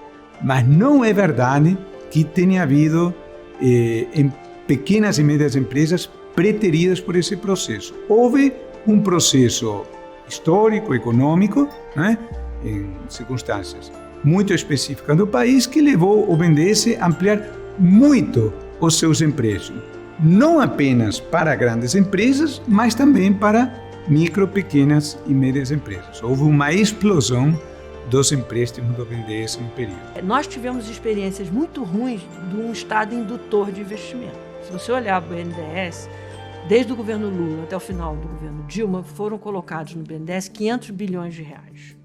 Isso não gerou nenhum acréscimo no emprego, nem na produtividade. Sem transparência nenhuma, não se sabe que critério aqueles empréstimos foram feitos. Num determinado momento, houve uma solicitação para que o BNDES liberasse informações acerca dos seus empréstimos para órgãos de controle. E o BNDES tinha uma interpretação jurídica de que isto violaria o sigilo bancário. Essa interpretação foi judicializada porque envolvia diferentes visões acerca de uma coisa que era crucial e subiu até o próprio Superior Tribunal Federal, tá? Até que em algum momento, não me lembro exatamente, 2013 ou 2014, por aí, ou 2015, o próprio STF definiu que o BNDES era obrigado a encaminhar essas informações ao TCU. Com o passar do tempo, se a gente percorre a linha do tempo e com o BNDES sucessivamente se abrindo, esta mesma expressão passou a ser um objeto da disputa política daqueles que, criticando o BNDES, queriam alcançar o Partido dos Trabalhadores, que estava no governo, ou tinha estado no governo, né, a partir de meados de 2016. E a gente esquece coisas básicas em economia, como custo de oportunidade de investimento. Vou dar um exemplo. A gente resolveu fazer plataforma de petróleo com conteúdo nacional, né? Então, uma boa parte dos equipamentos seria feito no Brasil. Não sei se você já viu uma plataforma de petróleo, Carioca vê ali, né? Baía de Guanabara, né? É uma coisa imensa, um quadrado gigantesco, quantidade de peças. Você pega lá os editais, né? Páginas e páginas de regrinhas. São muitas peças, muitas peças. Aí cada uma tem uma especificação. Ninguém acha que teve ciência naquilo, né? Aquilo ali foi tudo... Mas, enfim. Agora, por que você precisa fazer? Ah, porque eu quero fazer os componentes no Brasil, uma parte deles. E como no Brasil a gente produz pior, eles são mais caros do que no resto do mundo. Por isso eu preciso proteger a indústria brasileira. Tá bom. Então a plataforma de petróleo vai ficar mais cara. Vai ficar mais cara. Não tem... Claro, né? Vai ficar mais cara. Mas se ela vai ficar mais cara, tem poços de petróleo que podiam ser explorados com a plataforma estrangeira, que é mais barata, mas com essa plataforma mais cara, deixam de ser viáveis. Então você produz menos petróleo. Você gera menos emprego. O grupo de energia do FRJ fez as contas. Tem uma tese de mestrado, tem vários trabalhos publicados sobre isso. Fez a conta. No saldo líquido, entre o que você criou de emprego pelo conteúdo nacional e o que você deixou de criar de emprego, porque você produziu menos petróleo, você destruiu 60 mil empregos. E depois esses avanços foram sendo desconstruídos. Nós tivemos, eu acho que o Estado como planejador, como regulador da atividade econômica e motor de crescimento, crescimento no sentido, né, de regular a atividade, garantir, motivar os agentes privados na direção do desenvolvimento econômico e social, ele foi perdendo as suas capacidades, né? Quer seja por aparelhamento, quer seja por enfraquecimento das agências regulatórias, quer seja depois, inclusive, pelo processo de corrupção generalizado, endêmico que nós vivemos nos governos petistas. Como a Lava Jato levou à falência muitas empresas que eram empresas de porte, né? A Odebrecht era uma empresa que faturava 100 bilhões de dólares por ano, ou de reais, não me lembro, né? Que fazia aeroportos nos Estados Unidos, estradas em outros países europeus. Era uma potência. A Odebrecht hoje vamos dizer, uma sombra do que ela foi, né? Várias empresas nessa área também quebraram, diminuíram, né? E o Lula interpretou isso como os seus efeitos na economia como decorrência do Lava Jato, mas isso é uma visão absolutamente equivocada, né? Eu acho até que um dia ele vai ter que repensar isso, porque significa que a corrupção se justifica, porque ela gera gasto público, gera estrada, embora pelo triplo do preço, uma refinaria pelo sextuplo do preço. Isso é uma visão maluca, né? Isso já era óbvio em 2010, 2011, né? Que era um fracasso anunciado. Eu acho que 2012 e começo de 2013, uma série de economistas já alertaram, gente, deu errado, né? Fracassou, né? A crise está vindo, né? Essas empresas são ineficientes, a Petrobras está com problemas sérios, né? O Brasil gastou um mar de dinheiro público em investimentos que não se revelaram viáveis, né? A incompetência custou caro. E a incompetência desse voluntarismo da política pública, casou com interesses privados que, vamos combinar, dinheiro barato do governo o pessoal não recusa, né? Eventualmente até envolveu em práticas não republicanas para conseguir um pouco mais. Um gerente da Petrobras tinha 100 milhões de dólares na conta dele na Suíça. Imagina, um gerente que não... Qual era o volume dos que eram diretores, né? Além disso, o PT tinha naquela época uma ambição maluca de uma hegemonia política permanente no Brasil, né?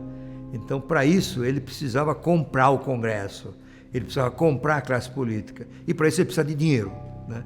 Então, o PT ingressou num processo louco, né? Em que a corrupção justificava o seu projeto político, né? Gerava os recursos para corromper e gerar apoios. E, claro, nesse processo, já que está todo mundo roubando, nós vamos roubar também, tá certo? Os próprios integrantes do PT entraram nessa dança. Além de José Genuíno, o ex-ministro da Casa Civil José Dirceu e o ex-tesoureiro do PT, Delúbio Soares, também devem se entregar à Polícia Federal de São Paulo ainda hoje. O tesoureiro do PT, João Vacari Neto, foi preso hoje em São Paulo. João Vacari, preso desde abril, foi condenado a 15 anos e 4 meses. Tony Palocci foi preso hoje em São Paulo em mais uma fase da Operação Lava Jato. O ex-ministro e os 2 assessores dele passaram por exame de corpo de delito. A prisão do ex-presidente Lula mudou a rotina na Polícia Federal em Curitiba. Ele desembarcou, cumprimentou delegados e desceu um andar de escada em direção à sala onde ficará preso. Então, quando chegou em 2014, a economia estava já em recessão, uma situação externa bem fragilizada, que foi exacerbada pelo fortalecimento do dólar internacional, tá? Queda das commodities, etc. Então era uma situação muito mais desafiante. E a desorganização do fiscal. Tivemos, a partir de 2011, um afrouxamento nessa dimensão da Lei de Responsabilidade Fiscal. Então, o ministro Mantega e o secretário Arno Agostinho usaram as suas prerrogativas de excepcionalizar alguns estados e municípios que, mesmo sem capacidade de pagamento, tiveram a oportunidade de se endividar. E isso aconteceu em 2011, 12, 13, até mesmo 2014. Isso era, então, prerrogativa do ministro e ele excepcionalizou um conjunto de estados e municípios nessa direção. Eu acho que o governo Dilma tem uma quantidade de equívocos impressionante, né, de erros técnicos, desperdício de recursos públicos, né? Mas eu acho que tem um pouco de injustiça na avaliação. Eles foram incompetentes? Foram. Eles foram irresponsáveis? Foram. Não há dúvida, né? Tem aí equívocos lamentáveis. Mas uma boa parte dos problemas apareceram no governo Dilma, mas foram introduzidos no governo Lula. Toda a questão do Petrobras, né? Todo esse Brasil grande, as intervenções, a ideia de uma indústria naval, tudo isso já vinha no governo Lula, né? Quebra no governo Dilma, né? Vão quebrando ali no governo Dilma, mas começaram antes. Em 2014, ano eleitoral, o conflito político se agudizou. Sábado de novos protestos contra o governo Dilma Rousseff em Brasília e em São Paulo.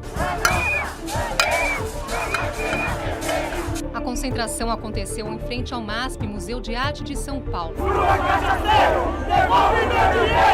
Os manifestantes voltaram a criticar a reeleição da presidente. A oposição ao governo estava mais digamos, mais feroz, né? Tudo isso foi gerando um ambiente de insegurança, de incertezas. Mesmo assim, ainda com um impulso dos anos anteriores, a Dilma foi reeleita.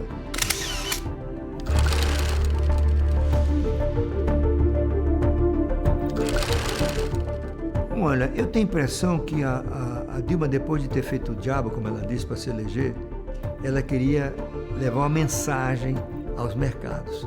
Os mercados estavam muito inseguros, com o ritmo de intervenção do Estado na economia. É oficial, Joaquim Levy vai assumir o Ministério da Fazenda e Nelson Barbosa do Planejamento, Alexandre Tombini, presidente do Banco Central, permanece no cargo. A meta dele para os próximos anos é cortar gastos. Alcançar essas metas é fundamental para o aumento da confiança na economia brasileira e criará a base para a retomada do crescimento econômico e a consolidação dos avanços sociais, econômicos e institucionais realizados nos últimos 20 anos. Eu diria que 24 horas depois de fechadas as urnas, o governo dá uma guinada de 180 graus de discurso e, pouco tempo depois, chama para ser o condutor da economia no segundo governo Dilma, o Joaquim Levy, para fazer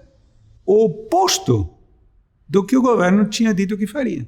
O 2015 foi um ano de muitos ajustes. Como eu estava te falando, a gente chegou, estava com um desequilíbrio nas contas públicas, uma opção de coisas atrasadas, o dólar se valorizando ao redor do mundo, com impacto enorme, não só no Brasil, mas uma porção de outros países, o preço das commodities caindo, tá? Preços internos todos fora de lugar, preço da eletricidade, com coisas, com empréstimos, o preço da gasolina, Petrobras, e ainda essa conta pendurada do BNDES, dos subsídios do BNDES. Cada mês tinha conta nova e eu tinha que pagar todas as contas atrasadas, o que demorou um tempo. Isso tudo com uma economia que começou a andar muito mais devagar. E o Joaquim tinha ideias de cortar gastos, né, de conter ajustes salariais no setor público, né, de abandonar essa coisa de campeões nacionais. Isso tudo era contrário às convicções pessoais da presidente Dilma. Não é que ela quisesse fazer isso de propósito, ela estava convencida disso.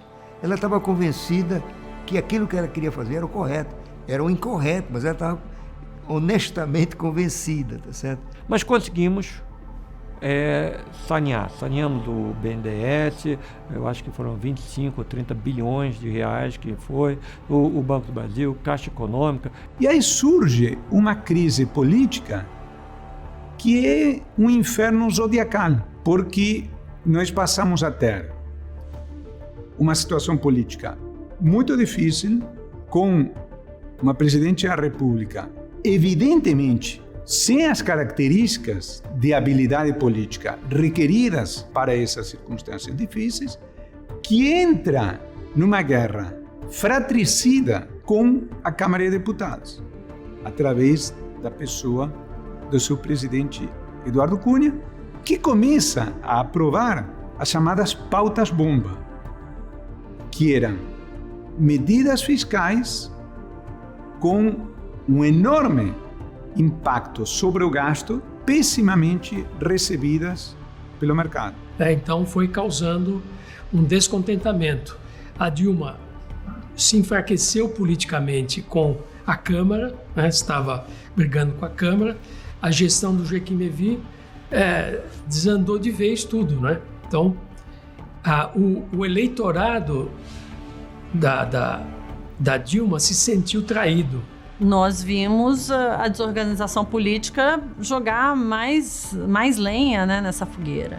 E como nós estamos vivendo agora, ou seja, no momento em que a economia se desorganiza, o apoio político ou a falta de habilidade, a falta da articulação política acaba intensificando o processo. E foi isso que nós vivemos até o impeachment. Ela tinha 42% depois de eleita, de ótimo e bom, ela caiu para menos de 10%, assim, ela despencou a popularidade. E aí o país entra numa espiral de declínio, porque isso gera uma grande tensão, grande nervosismo, limita o raio de manobra do governo, acentua a tendência oposicionista da Câmara, do Congresso, que aprova mais pautas-bomba e gerou essa situação de virtual ingovernabilidade a que a gente chegou em 2016 e que foi o pano de fundo que conduziu ao impeachment da presidente.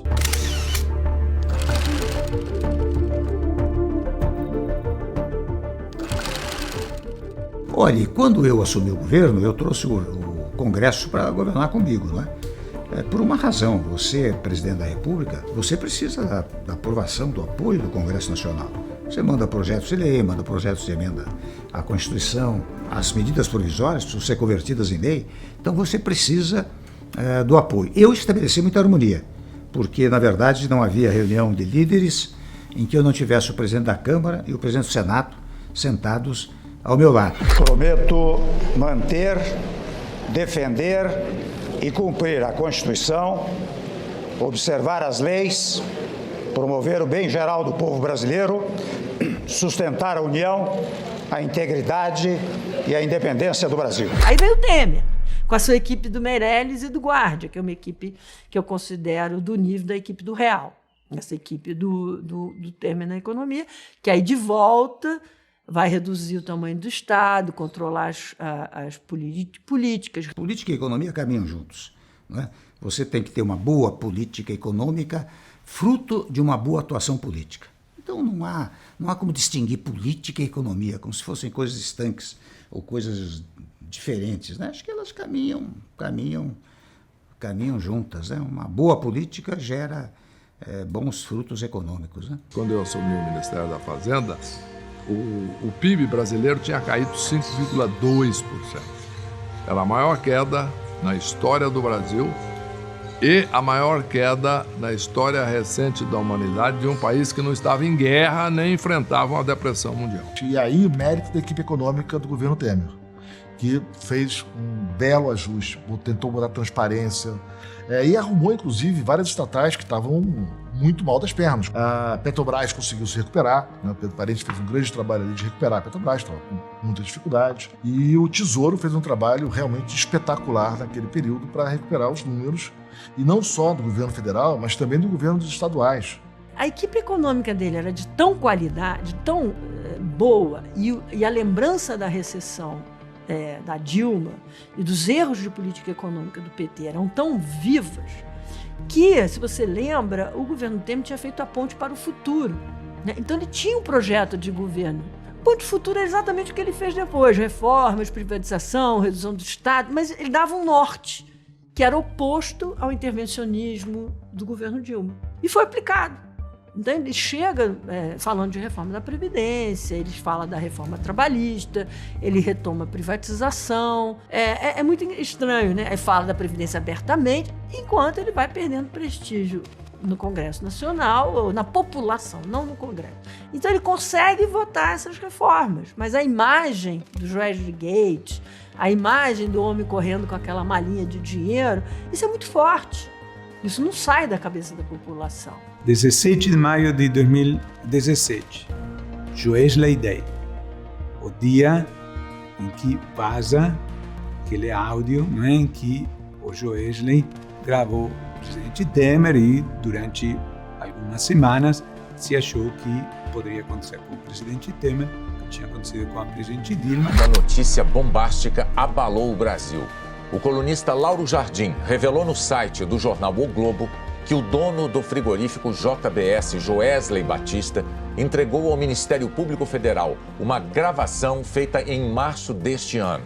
Nela, Joesley Batista conta ao presidente Michel Temer que está pagando pelo silêncio do ex-deputado Eduardo Cunha. O negócio dos vazamentos, o telefone lá do Pardo com o Gedel, volta e meia citava alguma coisa meio tangenciando a nossa, não sei o quê. Eu estou lá me defendendo, todo meio também. Eu estou segurando as pontas, estou indo. Os processos, eu estou meio enrolado aqui, né? No processo, assim. Isso. É investigado. Eu não tenho ainda denúncia. Então, o Temer, para mim, é um fenômeno. Porque 10% de aprovação e mudou. E deu início a grandes transformações no Brasil, né? E tinha uma equipe com muita credibilidade, né? Com Meirelles fazia aquilo que a gente sempre elogia, que é muita transparência, muito anúncio.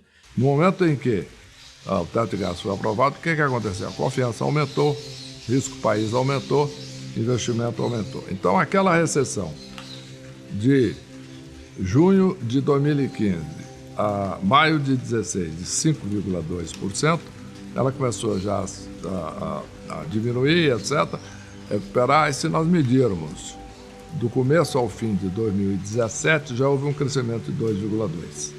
Dezembro contra dezembro do ano anterior. Você sabe que é fundamental no país você ter responsabilidade fiscal, não é? A lei do teto de gastos, não é? A lei de teto de gastos parte do suposto de que ninguém, trivial até, de que ninguém pode gastar mais do que aquilo que ganha. Se você ganha 5 por mês e gasta 10, no fim do ano, você tem um problema econômico financeiro. O teto de gastos foi uma forma de limitar de uma forma muito rigorosa o aumento dos gastos públicos. Como? Definiu-se que o crescimento dos gastos públicos durante um determinado ano não poderia ser superior à despesa do ano anterior ajustada pela inflação. O teto de gastos, eu acho que foi uma tentativa de pelo menos falar o seguinte: vamos discutir o orçamento. Não é possível a gente ficar inventando essas novidades sem avaliação de impacto direito, sem ver o que... E vai só aumentando o gasto, né, de uma maneira descontrolada, sem verificar o impacto que está tendo. Vamos trazer alguma racionalidade para o debate. Isso é, vamos olhar onde o Estado gasta. Vamos ver o que é mais eficaz, o que é menos eficaz, o que a gente pode ajustar. Basicamente, de 94 até 2021, teve aumento em todos os governos da despesa total em relação ao PIB. Então, via de regra, até 2018, todo ciclo de 4 anos de governo, faça chuva, faça sol, tinha aumento de gasto. Por isso é que você teve, em 2016, uma mudança de regime que foi a implementação do teto de gasto, tentar mudar essa lógica. Então, o teto de gasto ele é pró-população, pró-geração de emprego, pró para aqueles que mais precisam de trabalho. Então, ao longo de um período muito curto, que foi o governo Temer, a gente teve a reorganização da agenda econômica e da agenda política.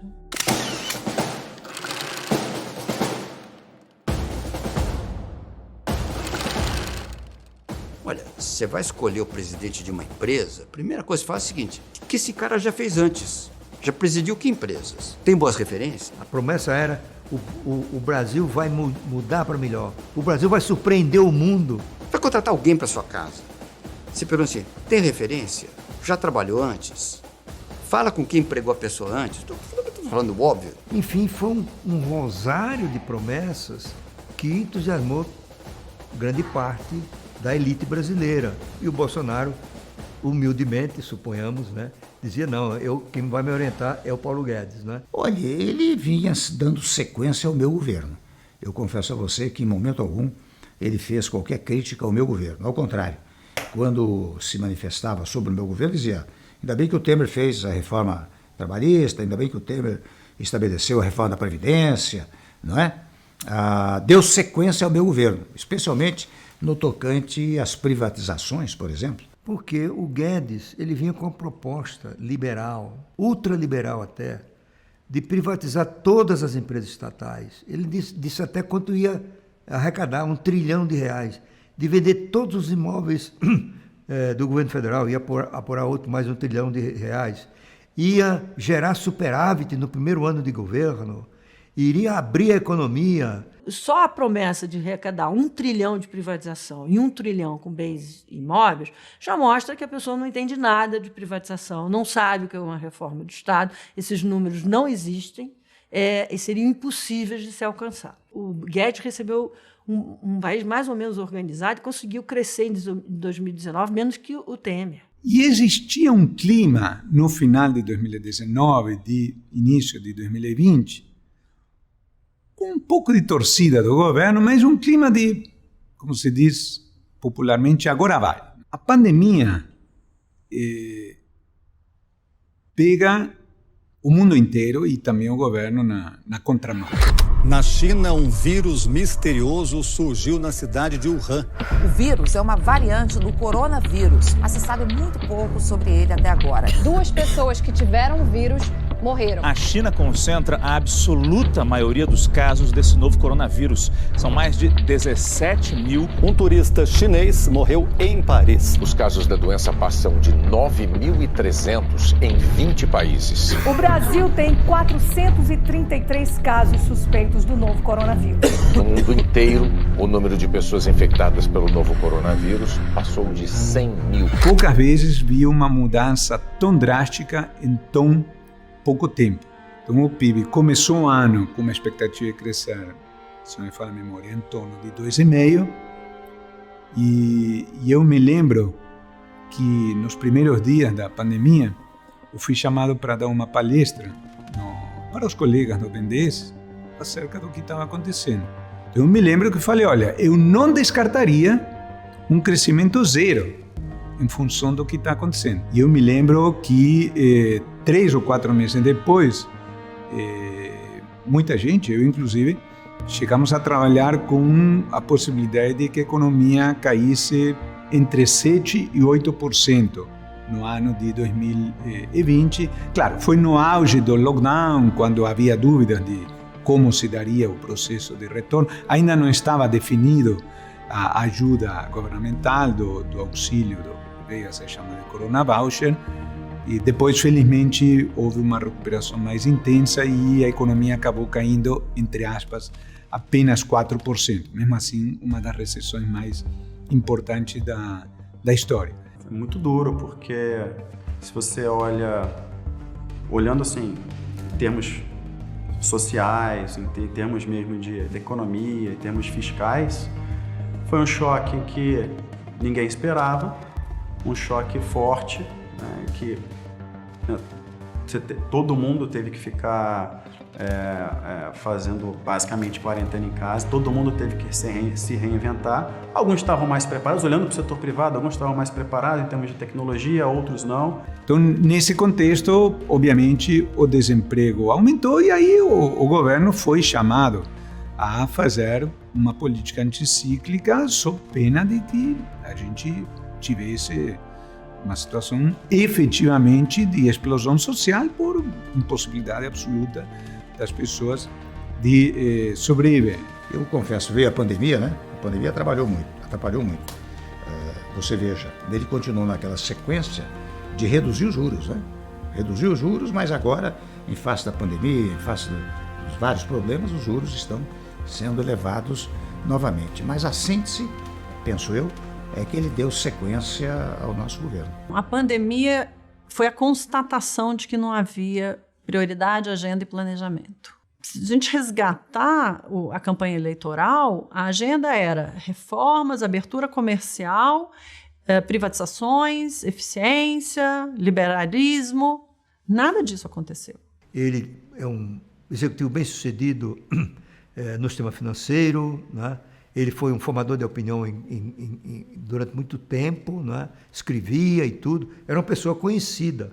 Portanto, ele teria as condições de ser um bom ministro da Fazenda. Não precisava ser essa coisa quase utópica, né? De dominar o mundo aos seus pés. Né? Ao subestimar as restrições institucionais, culturais, políticas, a sua agenda liberal, ele prometeu que não podia entregar. Né? É um pouco difícil de falar o que é essa agenda estrutural e quanto que isso foi contaminado pela pandemia. Né? Então, eu acho que a gente tem duas grandes linhas. Uma linha estrutural, dos problemas estruturais e reformas que precisavam ser atacadas em termos estruturais. Você tinha uma agenda de curto prazo para atacar problemas específicos da pandemia. E, finalmente, eu acho que aconteceu algo mais grave, né? Que é ele submeter a política econômica aos desígnios de um presidente que quer se reeleger. Então, a política econômica está a serviço de um projeto político e não da geração das condições para o Brasil crescer com estabilidade e ambiente de negócio favorável, né? O Brasil não é obra de amador. A gente trabalhou duramente, né? Duramente, para o país ter a situação desastrosa que vive. Né? As pessoas falam assim, o Marcos é um pouco pessimista, ou muito pessimista. O Brasil não cai no precipício. Quando ameaça a coisa dá muito errado, a gente muda. Não muda. A gente está 40 anos crescendo pouco. A gente tem uma quase igualdade social imensa. A gente não consegue garantir que as crianças aprendam. O Estado brasileiro multiplicou por 4 vezes o volume de recursos gastos com a educação. Olha o aprendizado dos alunos. Olha a quantidade de perda do ensino médio que a gente tem. Né? Média o nível de aprendizado de leitura. E a gente fica num discurso superficial de aumento do dinheiro do Fundeb e tudo bem. É caso único na nossa história. Você fica 40 anos sem ganho de renda per capita. Você tem que ver como a probabilidade é importante. 80% do crescimento da economia americana da Segunda Guerra para cá se explicam por ganhos de produtividade. 94% do processo de crescimento do agronegócio brasileiro se explica por ganho de produtividade. Produtividade é crucial. É a principal fonte de geração de renda, riqueza, emprego e produto. Os agentes econômicos do país, notadamente o empresariado, opera no ritmo de wait and see, expressão em inglês, né? Esperar e ver. Que em 2013, qual era a situação? Vamos esperar as eleições de 2014 para ver o que acontece. Em 2015, a crise se acentua, o impeachment entra no horizonte e aí passa a se dizer, vamos ver o que acontece com a votação do impeachment. O impeachment vem, assume o Temer, vamos ver o que acontece com as diretrizes do novo governo. Chegou-se no final do ano, e aí tinha as eleições de 2018. Eleições de 2018, vamos ver o que acontece nas eleições. Tem um vencedor, apresenta suas credenciais, vamos ver o que acontece com a reforma da Previdência, vamos ver o que acontece com a pandemia. E aí, quando saímos da pandemia, novamente eleições em 2022. Vamos ver o que acontece com as eleições. Olha, eu acho... Eu estou cético sobre o Brasil. Eu acho que a gente... Acho que o Brasil é um país que fracassou, né? E fracassou por nossa responsabilidade exclusiva. A gente não quer enfrentar os problemas de verdade. A gente gosta da conversa de botequim que polariza, né? A gente não quer estudar com calma os problemas, fazer um debate com os dados.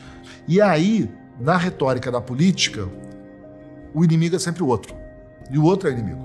O inferno são os outros, né, para resgatar a frase do Sartre. Né? O inferno são os outros. E a gente não consegue avançar. A gente não consegue ter um discurso de país. Olha, vamos abrir mão todo mundo dos pequenos privilégios? Como disse o Roberto Campos, o Brasil é um país que não perde a oportunidade de perder a oportunidade. A porta de saída é a educação. A segunda geração ter as condições de disputar o mercado de trabalho. O que precisamos, primeiro, é liderança. Segundo, é um trabalho claro em relação ao que é o orçamento público e uma revisão dos nossos gastos, para entender onde que estamos gastando, para onde esses recursos estão indo. E aí sim fazer essa discussão com a sociedade. Eu cada vez tenho mais convicção de que uma liderança política forte é imprescindível para você passar reformas. Acho que o Brasil, no fundo, é a mesma coisa, é a educação. Porque o resto que nós estamos falando, austeridade fiscal, que é muito importante para o país crescer, a abertura para o capital privado, reforma administrativa para cortar os gastos públicos, tudo isso é necessário um nível de esclarecimento, quer dizer, é necessário uma população que cobre isso dos seus governantes, que entenda qual é o problema e cobre isso dos seus governantes. Em resumo, toda uma série de coisas que passam, de novo, por reformas fundamentais. Reforma tributária, reforma administrativa e todas as reformas visando o aumento da produtividade, a abertura comercial, etc., investimento. Etc. Brasil é caminho do futuro. Talvez. Então vamos olhar para o futuro. E o futuro são esses desafios tremendos que aí sim afeta o mundo todo. A desigualdade. Aí vem as soluções fáceis. Vamos fazer imposto sobre grande fortuna. Qual a evidência empírica de que o grande fortuna gera recursos suficientes para você reduzir a desigualdade? O Brasil não ganharia muito mais se tirasse a regressividade no imposto de renda, a simplificação tributária, acabasse com a PJ, pudesse reorganizar o imposto de renda, do que inventar, do ponto de vista de marketing, um imposto que não funciona de jeito? Por que não pensar seriamente sobre o imposto sobre herança, que gera obrigações de produtividade futura? Não, fica nas soluções fáceis. Onde se vê problemas, isso se vê em toda parte, se vê também oportunidades. Eu acho que um governo tem a obrigação de abrir muitas frentes de trabalho.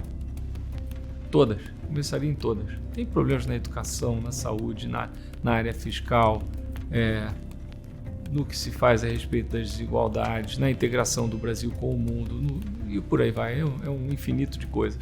Mas eu acho que a gravidade do mundo está tão alta, que a gente está trabalhando 21 e 22, que esses assuntos mais estruturais, mais fundamentais para o longo prazo, ninguém gosta de pensar no longo prazo. O longo prazo não dá benefício político, por isso que é difícil fazer reforma. Você não consegue fazer reforma porque os sacrifícios vêm no curto prazo e os benefícios aparecem no longo prazo. Ninguém pensa, por isso que o Brasil gasta muito mais em programas sociais para idosos do que para crianças e jovens. É uma desproporção absurda. Estamos toda hora franqueando o futuro das crianças para alguma coisa, porque não dá benefício político. A responsabilidade fiscal para você manter e ampliar políticas públicas, políticas sociais, produtividade. Então, reforma administrativa, reforma tributária, principalmente essas duas. Reforma tributária para reduzir complexidade da nossa economia, reduzir burocracia. Isso acaba dando um choque de produtividade muito grande.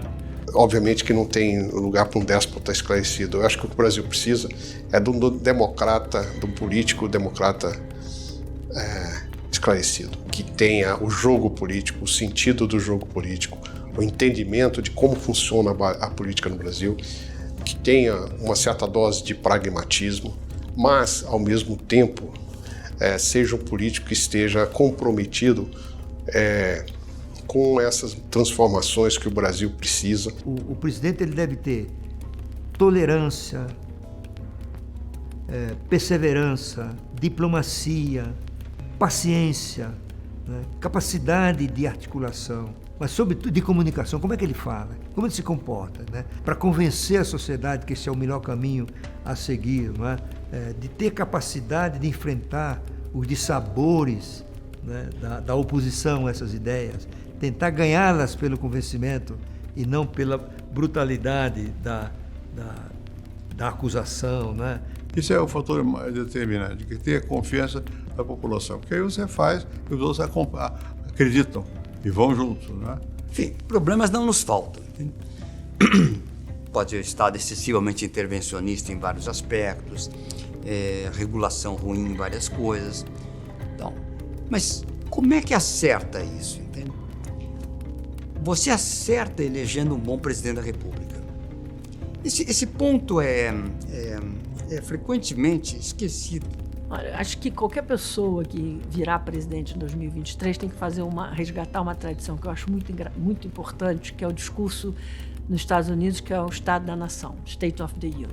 Tem que ir o presidente da República ao Congresso Nacional, junto com a Suprema Corte, e vai pegar um país tão esfacelado, tão mal economicamente, tão desesperançado, e mostrar que o Estado brasileiro não é só ele o presidente da República, é o Congresso Nacional e é o Judiciário, são todos representados. Acho que aqui as coisas, apesar de todas as dificuldades que existem, já várias, são mais positivas que negativas. O Brasil conseguiu se integrar no sistema produtivo mais moderno, avançou, né? Tem um sistema financeiro que funciona, tem um sistema industrial que funciona e tem uma agricultura que é boa, né? Então, o Brasil tem base real para avançar mais. Os homens são construídos pela vontade. E essa mesma vontade, reunida pela esperança, levanta as nações e as projeta no tempo, em sua necessária aspiração à eternidade. Estou certo de que, desta minha fé, comungo todos os senhores e todos os cidadãos brasileiros de boa vontade. Muito obrigado.